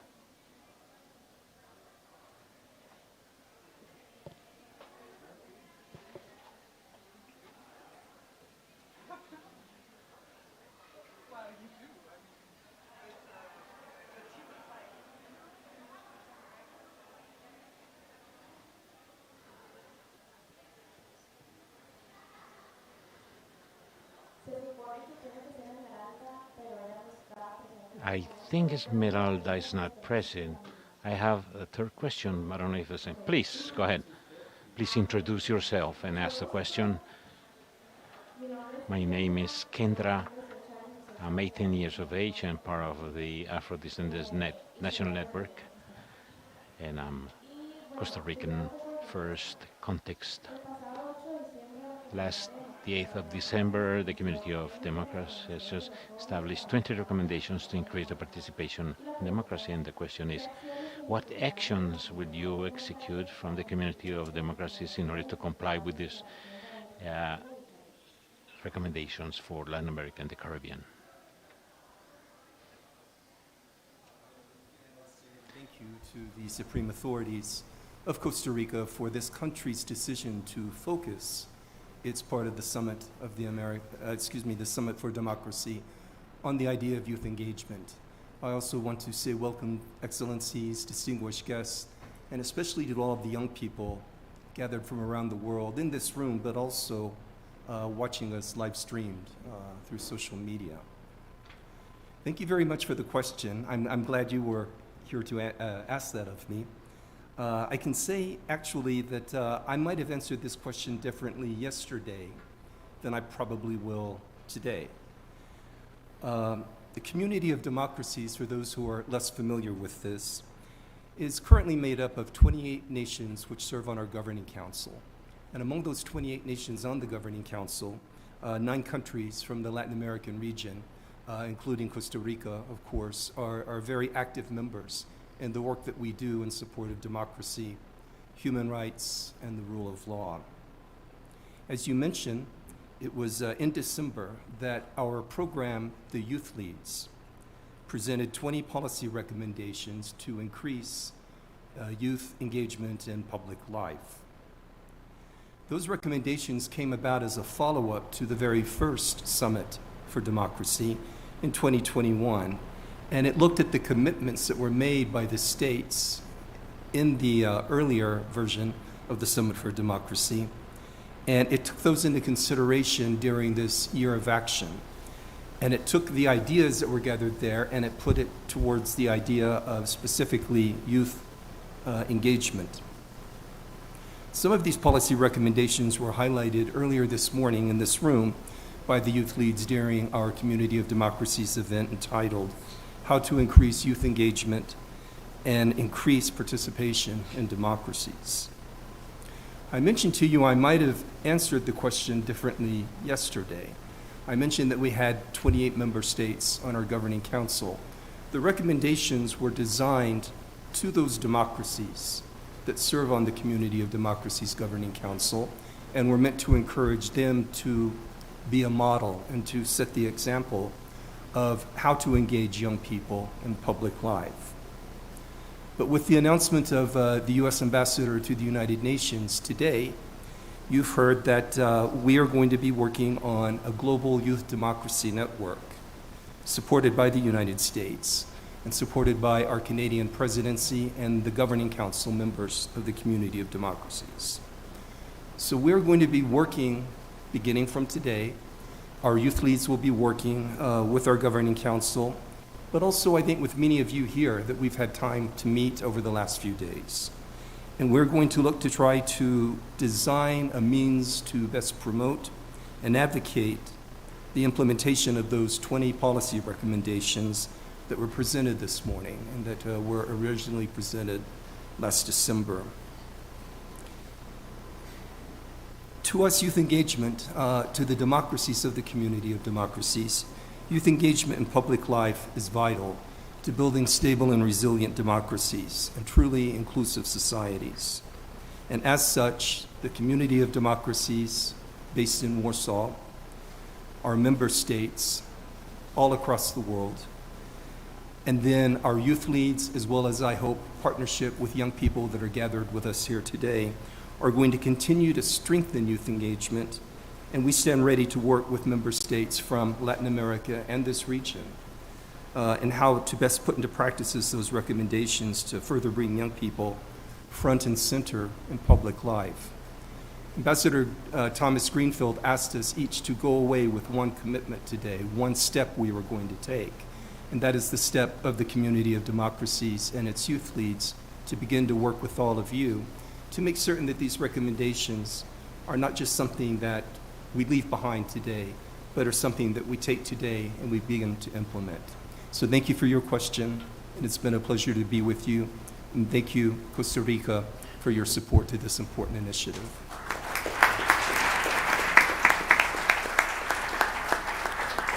Muchas gracias, señor Thomas Garrett, secretario general de la Comunidad de las Democracias. General President of Democracies. Next question will be for Rafael Pérez Garcia, the Minister of Youth of Dominican Republic, and he will be asked by Laura Saltam, representative of Young Women's Networks, Afro Empower Women.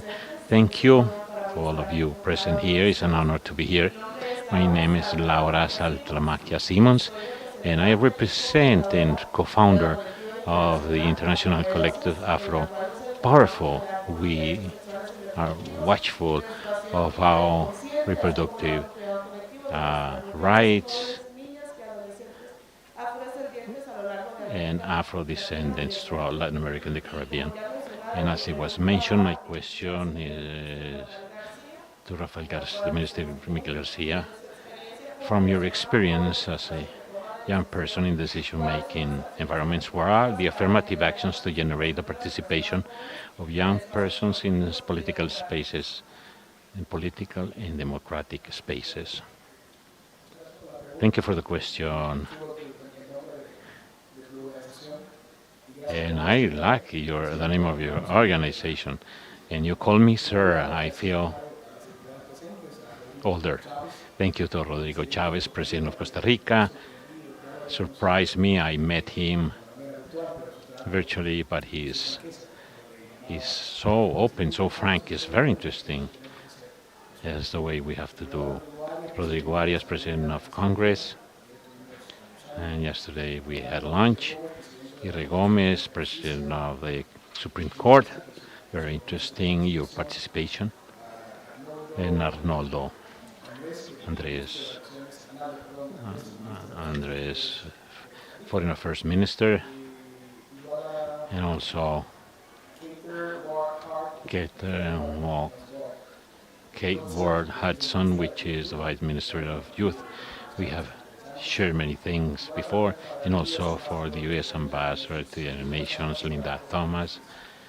I think she left, but leads the delegation to Costa Rica, and the rest of the ambassadors of diplomatic body, especially in Roger, Gaby, Thomas, and our representative of UNICEF in Costa Rica.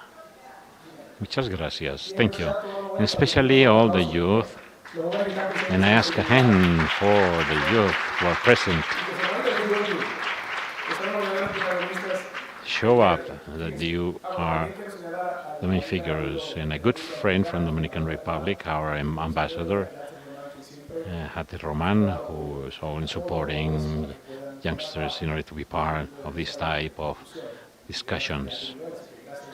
Thank you, Yatzel, for the opportunity and for supporting Dominican youth. I want to summarize my presentation. Now my time start. 3 minutes and a bit more. I would like to summarize my presentation in 3 points. We have mentioned not just in this panel, but this encounter for democracy, but in different spaces internationally.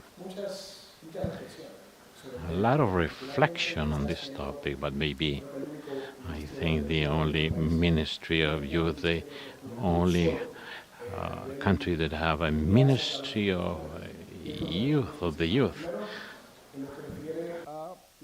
First, what has to do with juvenile participation. Second, the aspect of opportunities. And third, as support. Youth participation, we have had the motivation of youth to participate in politics, but there must be an example in order to participate.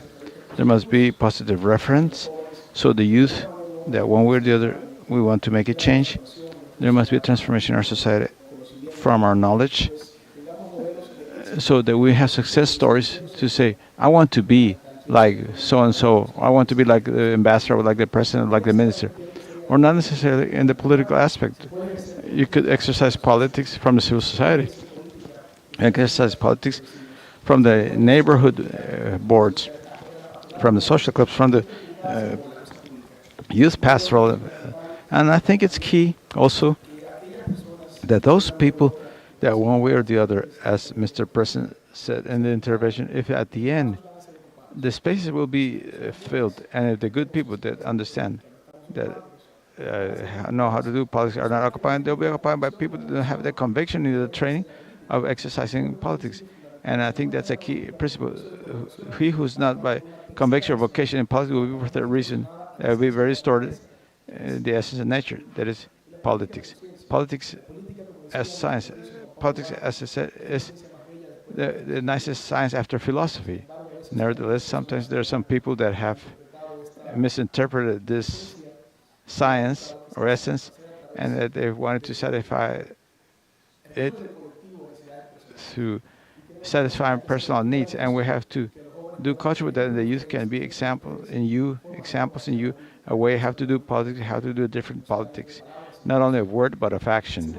The second point that you referenced being copying, well, you asked the question, concerning the opportunity, since the youth are interested and motivated in making politics, that would free the opportunity from the political parties and from the civil society organizations and being in decision-making positions, and from the government also, and not simply as a share or a quota, or if it were just a symbolic position. Oh, we have a youth, I took him to the government or her to the government, that's it. No, but now we have the third part, the part of support. The youth thinks in a disruptive way, something of the youth features that we think in an innovative way, in a disruptive way, in a totally different manner or way to the past. Being youth is not being accomplished with the past, in a negative past especially. And so the youth has the interest in participating in politics, number one. If given the opportunity of working in office in a public position, the issue of being a public servant, I've made politics since I'm 12 years old. I know that I'm old and finished, but I'm 26 years. In spite of 26 years I only have. And I've never gone out on vacation. They say that he who likes what he does never works, and that's why I have not worked one day in my life. I took 1 week of vacation to see a baseball game that the Dominican Republic lost.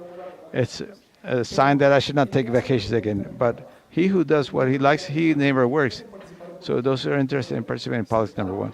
And number two, it gives a position in a space, a decision maker. For instance, I'm the minister, the youngest minister in all the history of my country.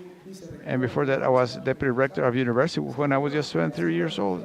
I received the opportunity. They always ask for experience. We will never have experience if we will never receive an opportunity. And from there, the support to the dreams, the support to the ideas, the support to the projects, because we can have someone young in the position, but the idea and the ideas proposed by him or her, by a popular consultation or your own idea, we do not support it. And I say we do not support it because that will has to be reflected in the budgets. And I exhort each one of the youth representatives of Ecuador, different countries, to create a ministry of youth. A ministry of youth that will not solve the problems of millions of youth in each of the countries, but that one way or the other, having that position in the Minister Council, it will be an authorized voice to be able to talk on behalf of all the youths of the country. And to wrap up now, I want to thank the opportunity, maybe give a last message to overcome the adultcentrism that causes so much damage to the youth, and exhort you to visit the Dominican Republic, which is the nicest country in the world. Well, Costa Rica is also, but the Dominican Republic also. And congratulations to the Panamanians for winning and the game. Thank you. Thank you, Rafael Felix Garcia, Minister of Youth of the Dominican Republic, for his answer. The next question will be addressed to Mrs. Abby Finkenauer, Special Envoy of the United States for global issues of youth. And the question is asked by Mrs. Ashley Tatiana Berens Alvarado, who is Council Member, Vice President of the Municipal Council of San Carlos. Good afternoon to all of you. As a rural young woman, it's a great honor and privilege to share today with all of you in an activity that is so important and so enriching for all of us, the youth.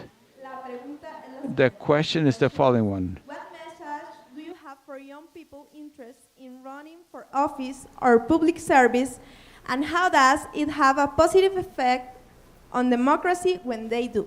Thank you. Well, thank you, Ashley, for the question. Thank you also to Costa Rica, the Summit for Democracy, all of the incredible government leaders here today, diplomatic leaders here today, civil society leaders here today, but in particular, thank you to the youth that have showed up here today, both in person and online all across the globe. Thank you.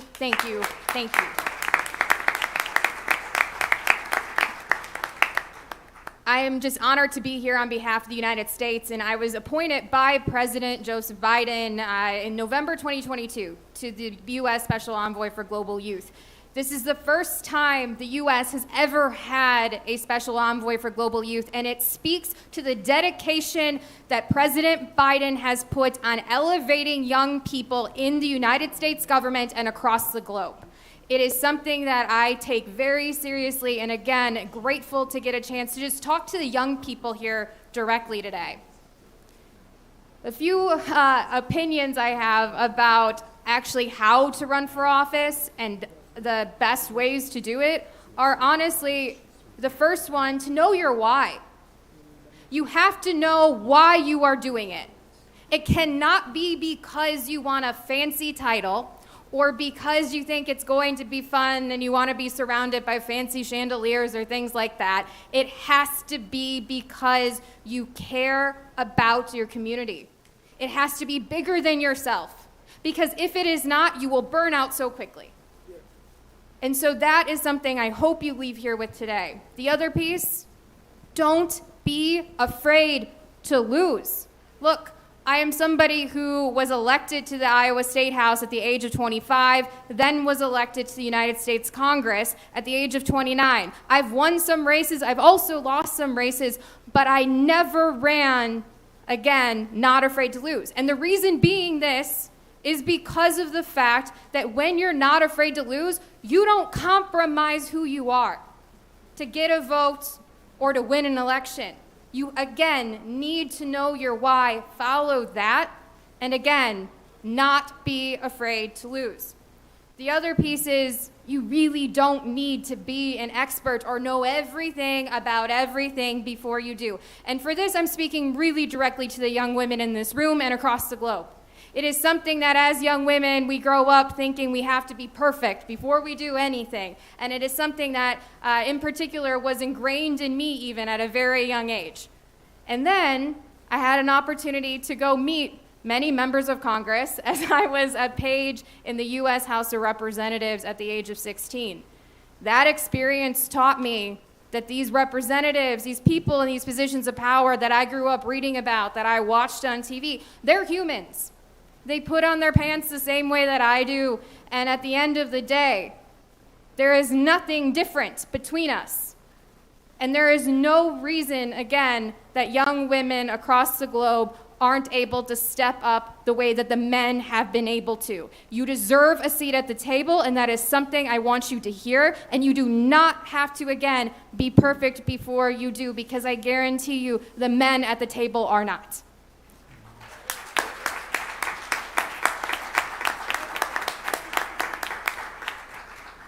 I also really, really want you to hear this.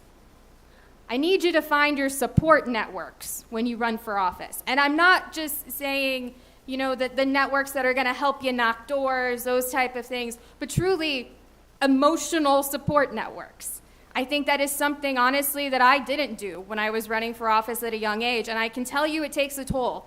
You can be surrounded by people all day long, right? Where you think, how can anyone think this person could possibly be lonely? But at the end of the day, it is a really tough thing. You're putting yourself out there, you're putting your name out there, and right now, the online attacks that, again, specifically young women are facing when they become public advocates in many spaces are extreme, they're harsh, and they are dangerous. And so again, find your support networks. Have the people you can talk to and trust. And again, it's something that I'm really excited about to continue to champion on a global level to make sure that the U.S. is stepping up in this space and that all countries are stepping up in this space, because it is important for democracy that you have those networks to rely on and to lean into as you run for office.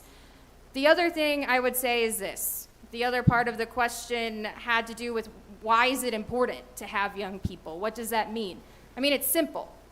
To have a democracy, you have to have a representative democracy. Our youth must be represented at the table. And the other piece, we hear people ask this all the time. Well, how do we get young people excited to vote?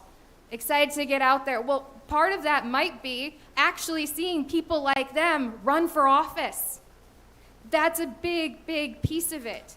So I want you again to hear that you are important, that we need you to take those steps and do it in a way that is safe and in a way that, again, you can continue to make a difference on your community your country, but also on a global scale. Your voices are so, so important, and I can't tell you again just what an honor it is to get to be here on behalf of the United States, on behalf of President Biden, getting to, again, engage with you, hear your stories. You have inspired me, you've inspired the United States of America, and I can't wait to continue to work with you in this role.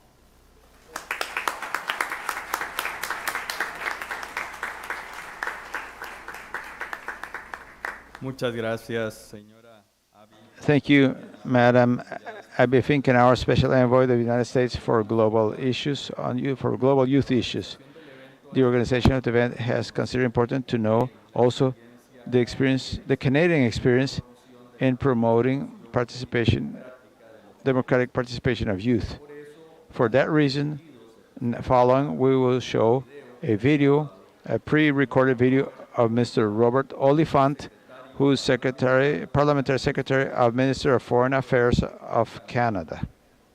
Esteemed ministers, colleagues, Estimados ministros, colegas, socios, representantes, es un gran placer participar. Hosted by Costa Rica, which brings together democracies from the Americas and civil society to discuss the important role youth play in our democratic societies. Democracies that encourage youth participation are more responsive to people's needs. They're more innovative, resilient, and sustainable. They're more successful. Democracies need the fresh thinking and perspectives of young people to solve the challenges we all face today. However, ensuring greater youth inclusion, participation, and representation is challenging. It requires fresh solutions. No one has all the answers, and there's no perfect model to copy.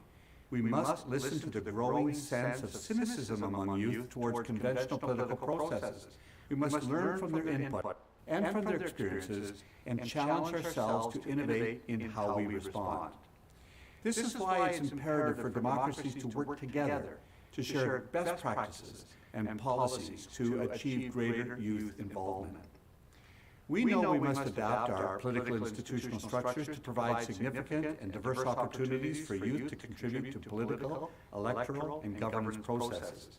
After all, youth are not only the leaders of the future, but they're the leaders of today. In recent years, Canada has sought new and innovative approaches focused on inclusion of youth in political and democratic spaces, both at home and abroad. Canada actively contributes to youth engagement throughout the Americas. In Colombia, we are working with local partners that are constructing social projects for young Afro-descendant and Indigenous women and girls to foster their involvement in political decision-making. In Colombia and Chile, we're helping students become agents of change at school, in their families, and in their social circles. And in partnership with Parlaméricas, Canada is supporting young women's political leadership in Latin America and the Caribbean. Canada also fosters youth empowerment and political participation globally. We encourage youth representation and participation in UN fora, as this is an important way to help make the UN system more effective, more relevant, more inclusive. We also support youth participation in many international events and in organizations, including the Commonwealth Youth Forum, the Economic and Social Council Youth Forum, the UN Commission on the Status of Women, and the UN Framework Convention on Climate Change. Canada is also a strong supporter of the Youth, Peace and Security Agenda and the Women, Peace and Security Agenda. And we promote youth participation in peace efforts in Burkina Faso, Mali, and Yemen. Lastly, through international programs and internships, Canada is helping to provide young people with valuable experience on issues ranging from women's empowerment to sustainable development to climate change. In Canada, youth are essential to our democracy, and there are many opportunities for young people to help form decisions on important issues. One such way is the Prime Minister's Youth Council. This is a forum for young Canadians to provide advice directly to the Prime Minister and the federal government. Members represent Canada's diversity, including its Indigenous communities, and reflect a range of educational, employment, and life experiences. There are also 13 other youth councils that advise federal ministers and senior officials on topics ranging from the environment to agriculture to immigration. Canada's youth policy seeks to create meaningful opportunities for young people to shape federal priorities, policies, and programs. This is complemented by the State of Youth report, which shares young people's perspectives on their civic and political participation. Canada also increases engagement through the Register of Future Electors, which allows young people approaching voting age to pre-register to vote. We also introduced the Elections Modernization Act, which allows them to participate in the administration of elections. And programs such as Youth Take Charge and Exchanges Canada help fund organizations that teach young people about government and democracy and give them opportunities to engage directly. Democracies worldwide need to be resilient. They need to evolve to meet the challenges we are all facing. And it's critically important that we support youth involvement in democracy globally. Canada will continue to be at the forefront of these efforts, both at home and abroad. Thank you.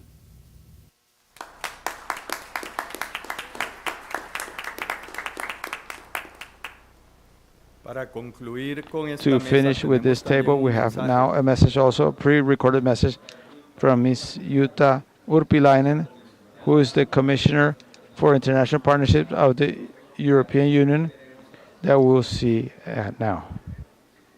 Your Excellencies, ladies and gentlemen, it is a pleasure to address the second Summit for Democracy.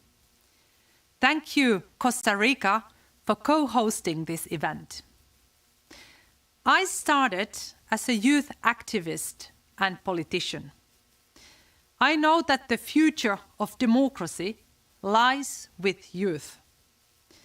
This is why empowering youth is my top priority as the Commissioner for International Partnerships. It has been an honor to co-lead the Youth Civic and Political Participation cohort. We have done this together with democracies, civil society, youth networks, and international organizations. I applaud the first two deliverables from the cohort: the menu of possible commitments offered to governments and the Youth Participation Handbook.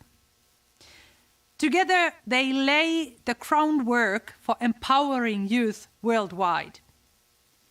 Youth need a voice in all cohorts, anywhere key decisions take place.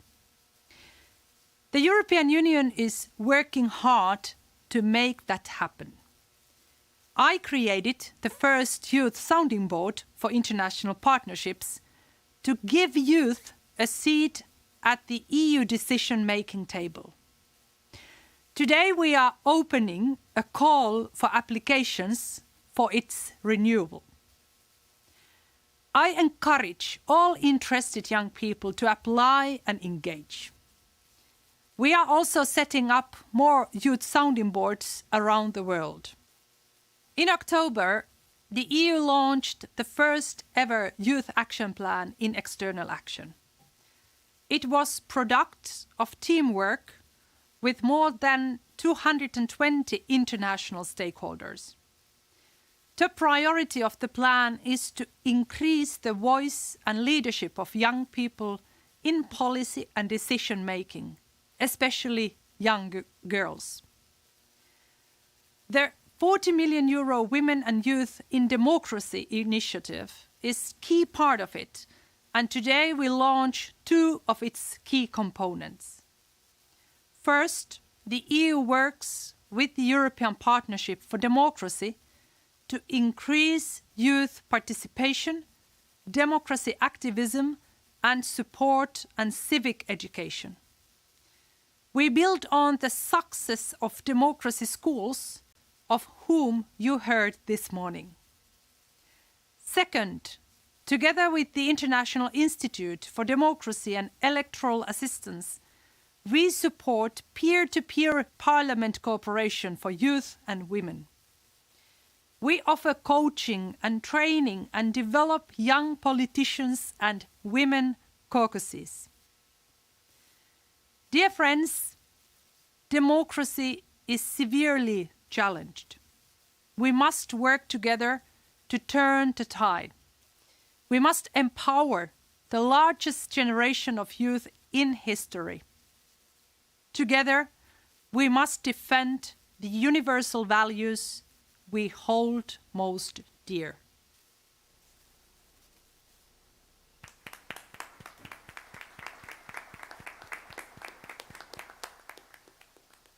De esta manera damos por concluido este panel de expertos.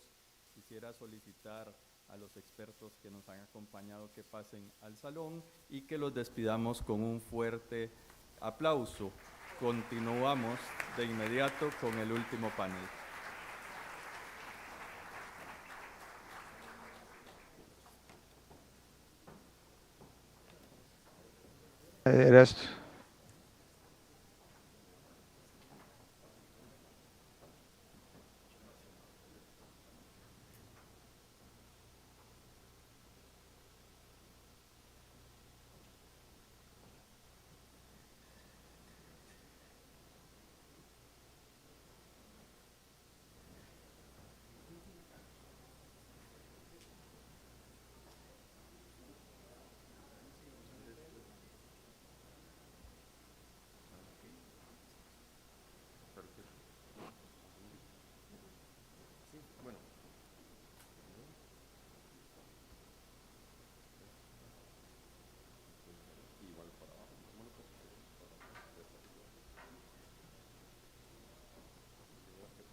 We thank Dr. Picao for moderating the second segment of today. Let's give him a good hand, a round of applause.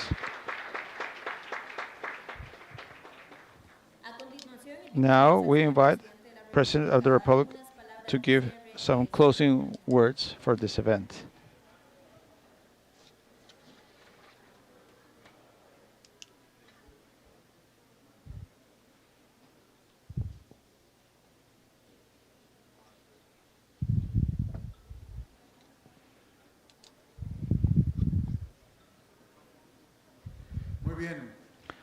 Very well.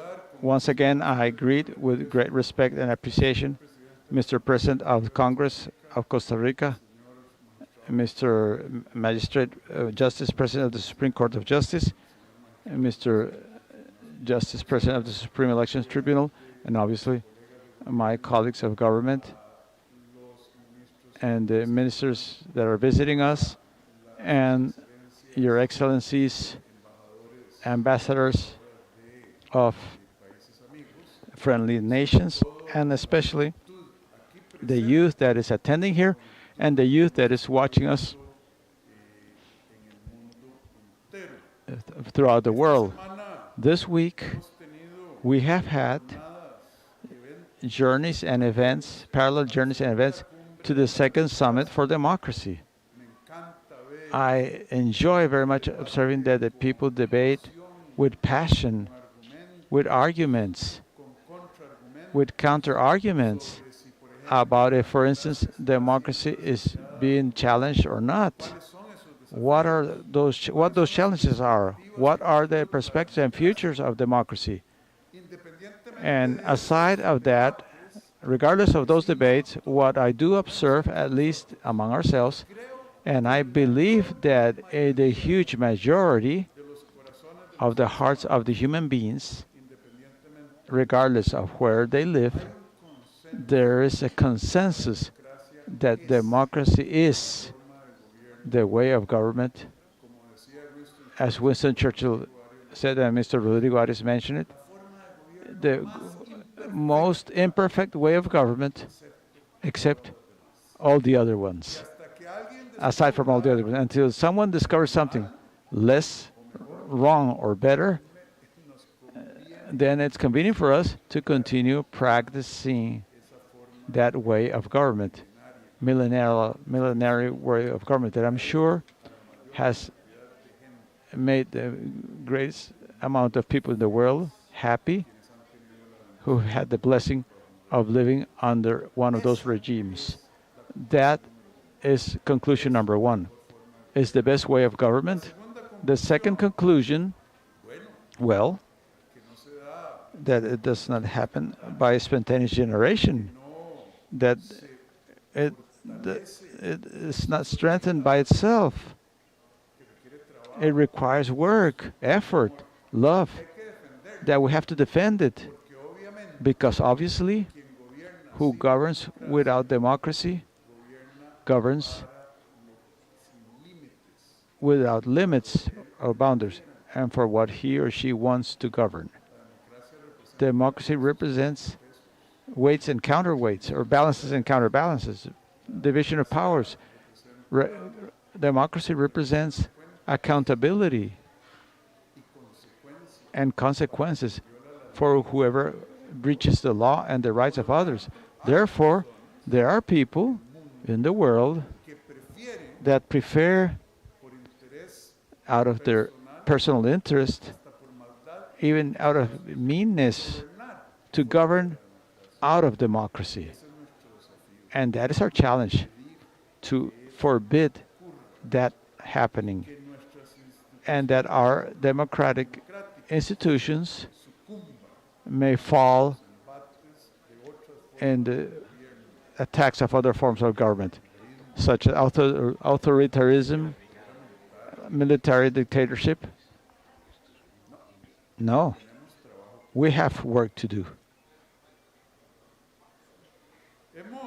We have talked also in this forum of how to make democracy like rules of the game that may enable what English speakers call the fair play.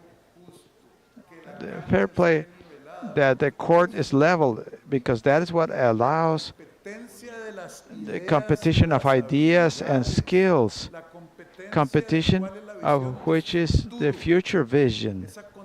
That answerness is what democracy, in my humble opinion, really represents. And the best one may win. There is epistemological competition. There must be a epistemological competition about the ideas to compete in that stadium of democracy. Otherwise, we would be stuck in the system of governments of previous century, and even in democratic regimes, still would have limitations to the women vote. The United States of America, that democracy is so admirable, began with a democracy of men that had land and that were aristocrats. There are people of other races that did not even have the liberty or freedom. The women could not vote.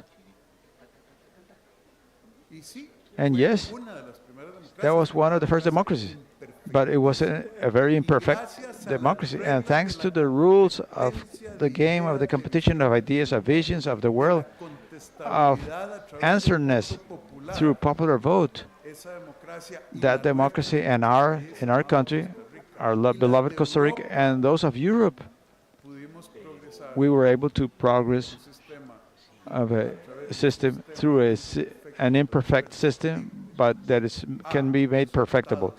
And we have moved to unacceptable results from today's prism to a world that has improved a lot.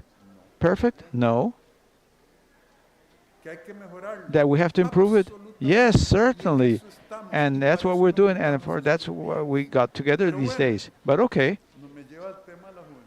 this gets me down to the topic of youth, or I should mention the youth. I have bad news or good news for you, youth. A young person is nothing more else than an elder adult in training process. It's a reality. The great difference is that you have the world, your life forward, instead of, like in my case, that most of my life I see it backwards now. They ask me, how many years do you have, Mr. President Chavez? And I answer, 15, 20. And the people look at me and they say, yes, because the ones I have are the ones that I have left. The other ones I already spent them. You still have more years than I, youth of the world. many more years, and therefore you have much more right and many more obligations of trying to control the spaces where decisions are made that are going to affect your lives longer than mine, the life of your children, and the general well-being of society. It would be great or fabulous. That would have been a desire of all of us, I believe, that the elder could talk with the young person, that same person, and could reach an agreement of what would have they done for both to be happier in the moment that they existed.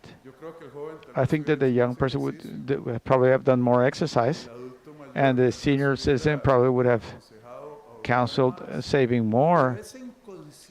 But that inconsistency, because at some measure that is an inconsistency of the preferences and the actions of the same person as they move forward in the evolution of life as part of the marvelous trip or journey that you as youth have before you. But do not lose sight the destination where you're heading to become a senior citizen. And in that respect, I say, the panel said it very well where I was. Mother Nature hates vacuum.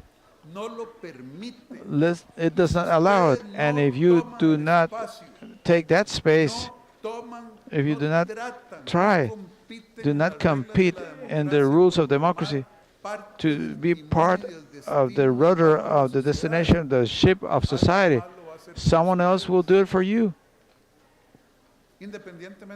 regardless of the age that you may have or of whoever is governing.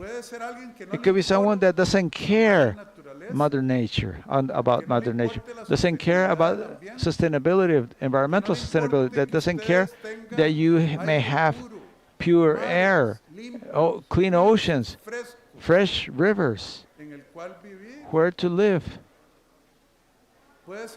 It could be someone that doesn't care what the interest rate. Listen to something so boring as the interest rate. For when you are ready to purchase your house and may have the capacity of buying that house, there's that tension between the young human being, the same person, and the old human being, the same person. But there are also those tensions between generations. It would have been nicer than to those who had the power in the past in countries that today have terrible environmental conditions would have been more aware about the young people that were coming behind them. Not one generation, 5 or 10 generations behind. It would have been nicer. Wouldn't it have been nicer that the society would have treated better the minorities that are living together with us nowadays, giving them greater opportunities over there, instead of we having to fight much harder now today to give them the opportunities that were denied to them by generations and that have effect throughout time for certain groups of people. Well, that is the challenge that I present to you. I present that challenge to prepare yourselves. I present the challenge to the elected governments, elected democratically in a democracy, to provide human capital. What does that mean? Productivity of each one of you young people, of the children that are entering into kindergarten today, and those that have not been born yet. We only need 2 things actually. Health, to form neuronal connections that we need, and that is health, physical health and mental health. Safe homes,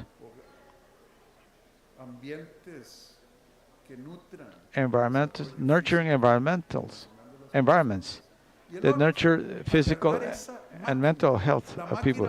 And then the next one, take that machine, the greatest machine that has existed in the universe until we can see, called the human brain, and provide the skills, cognitive skills, the values, behavior values, the citizenship in the classic Greek Aristotelic sense, where it was said that politics was the most noble of professions, and that nowadays there's so much to wish in so many places. Your demands for spaces, the will of competing with your ideas and your actions, with the obligation of the government, democratic government, of provide minimum services so you can develop human capital and can be competitors, tough competitors in the world of ideas, with respect and dialogue, are, from my standpoint, the two challenges of you as young people, of the governments of this world, and certainly of this current and future societies. I wish you a happy life, and that life, I cannot imagine it being happy under any other regime that is not a democratic regime. Thank you very much. God bless you, and we will see each other.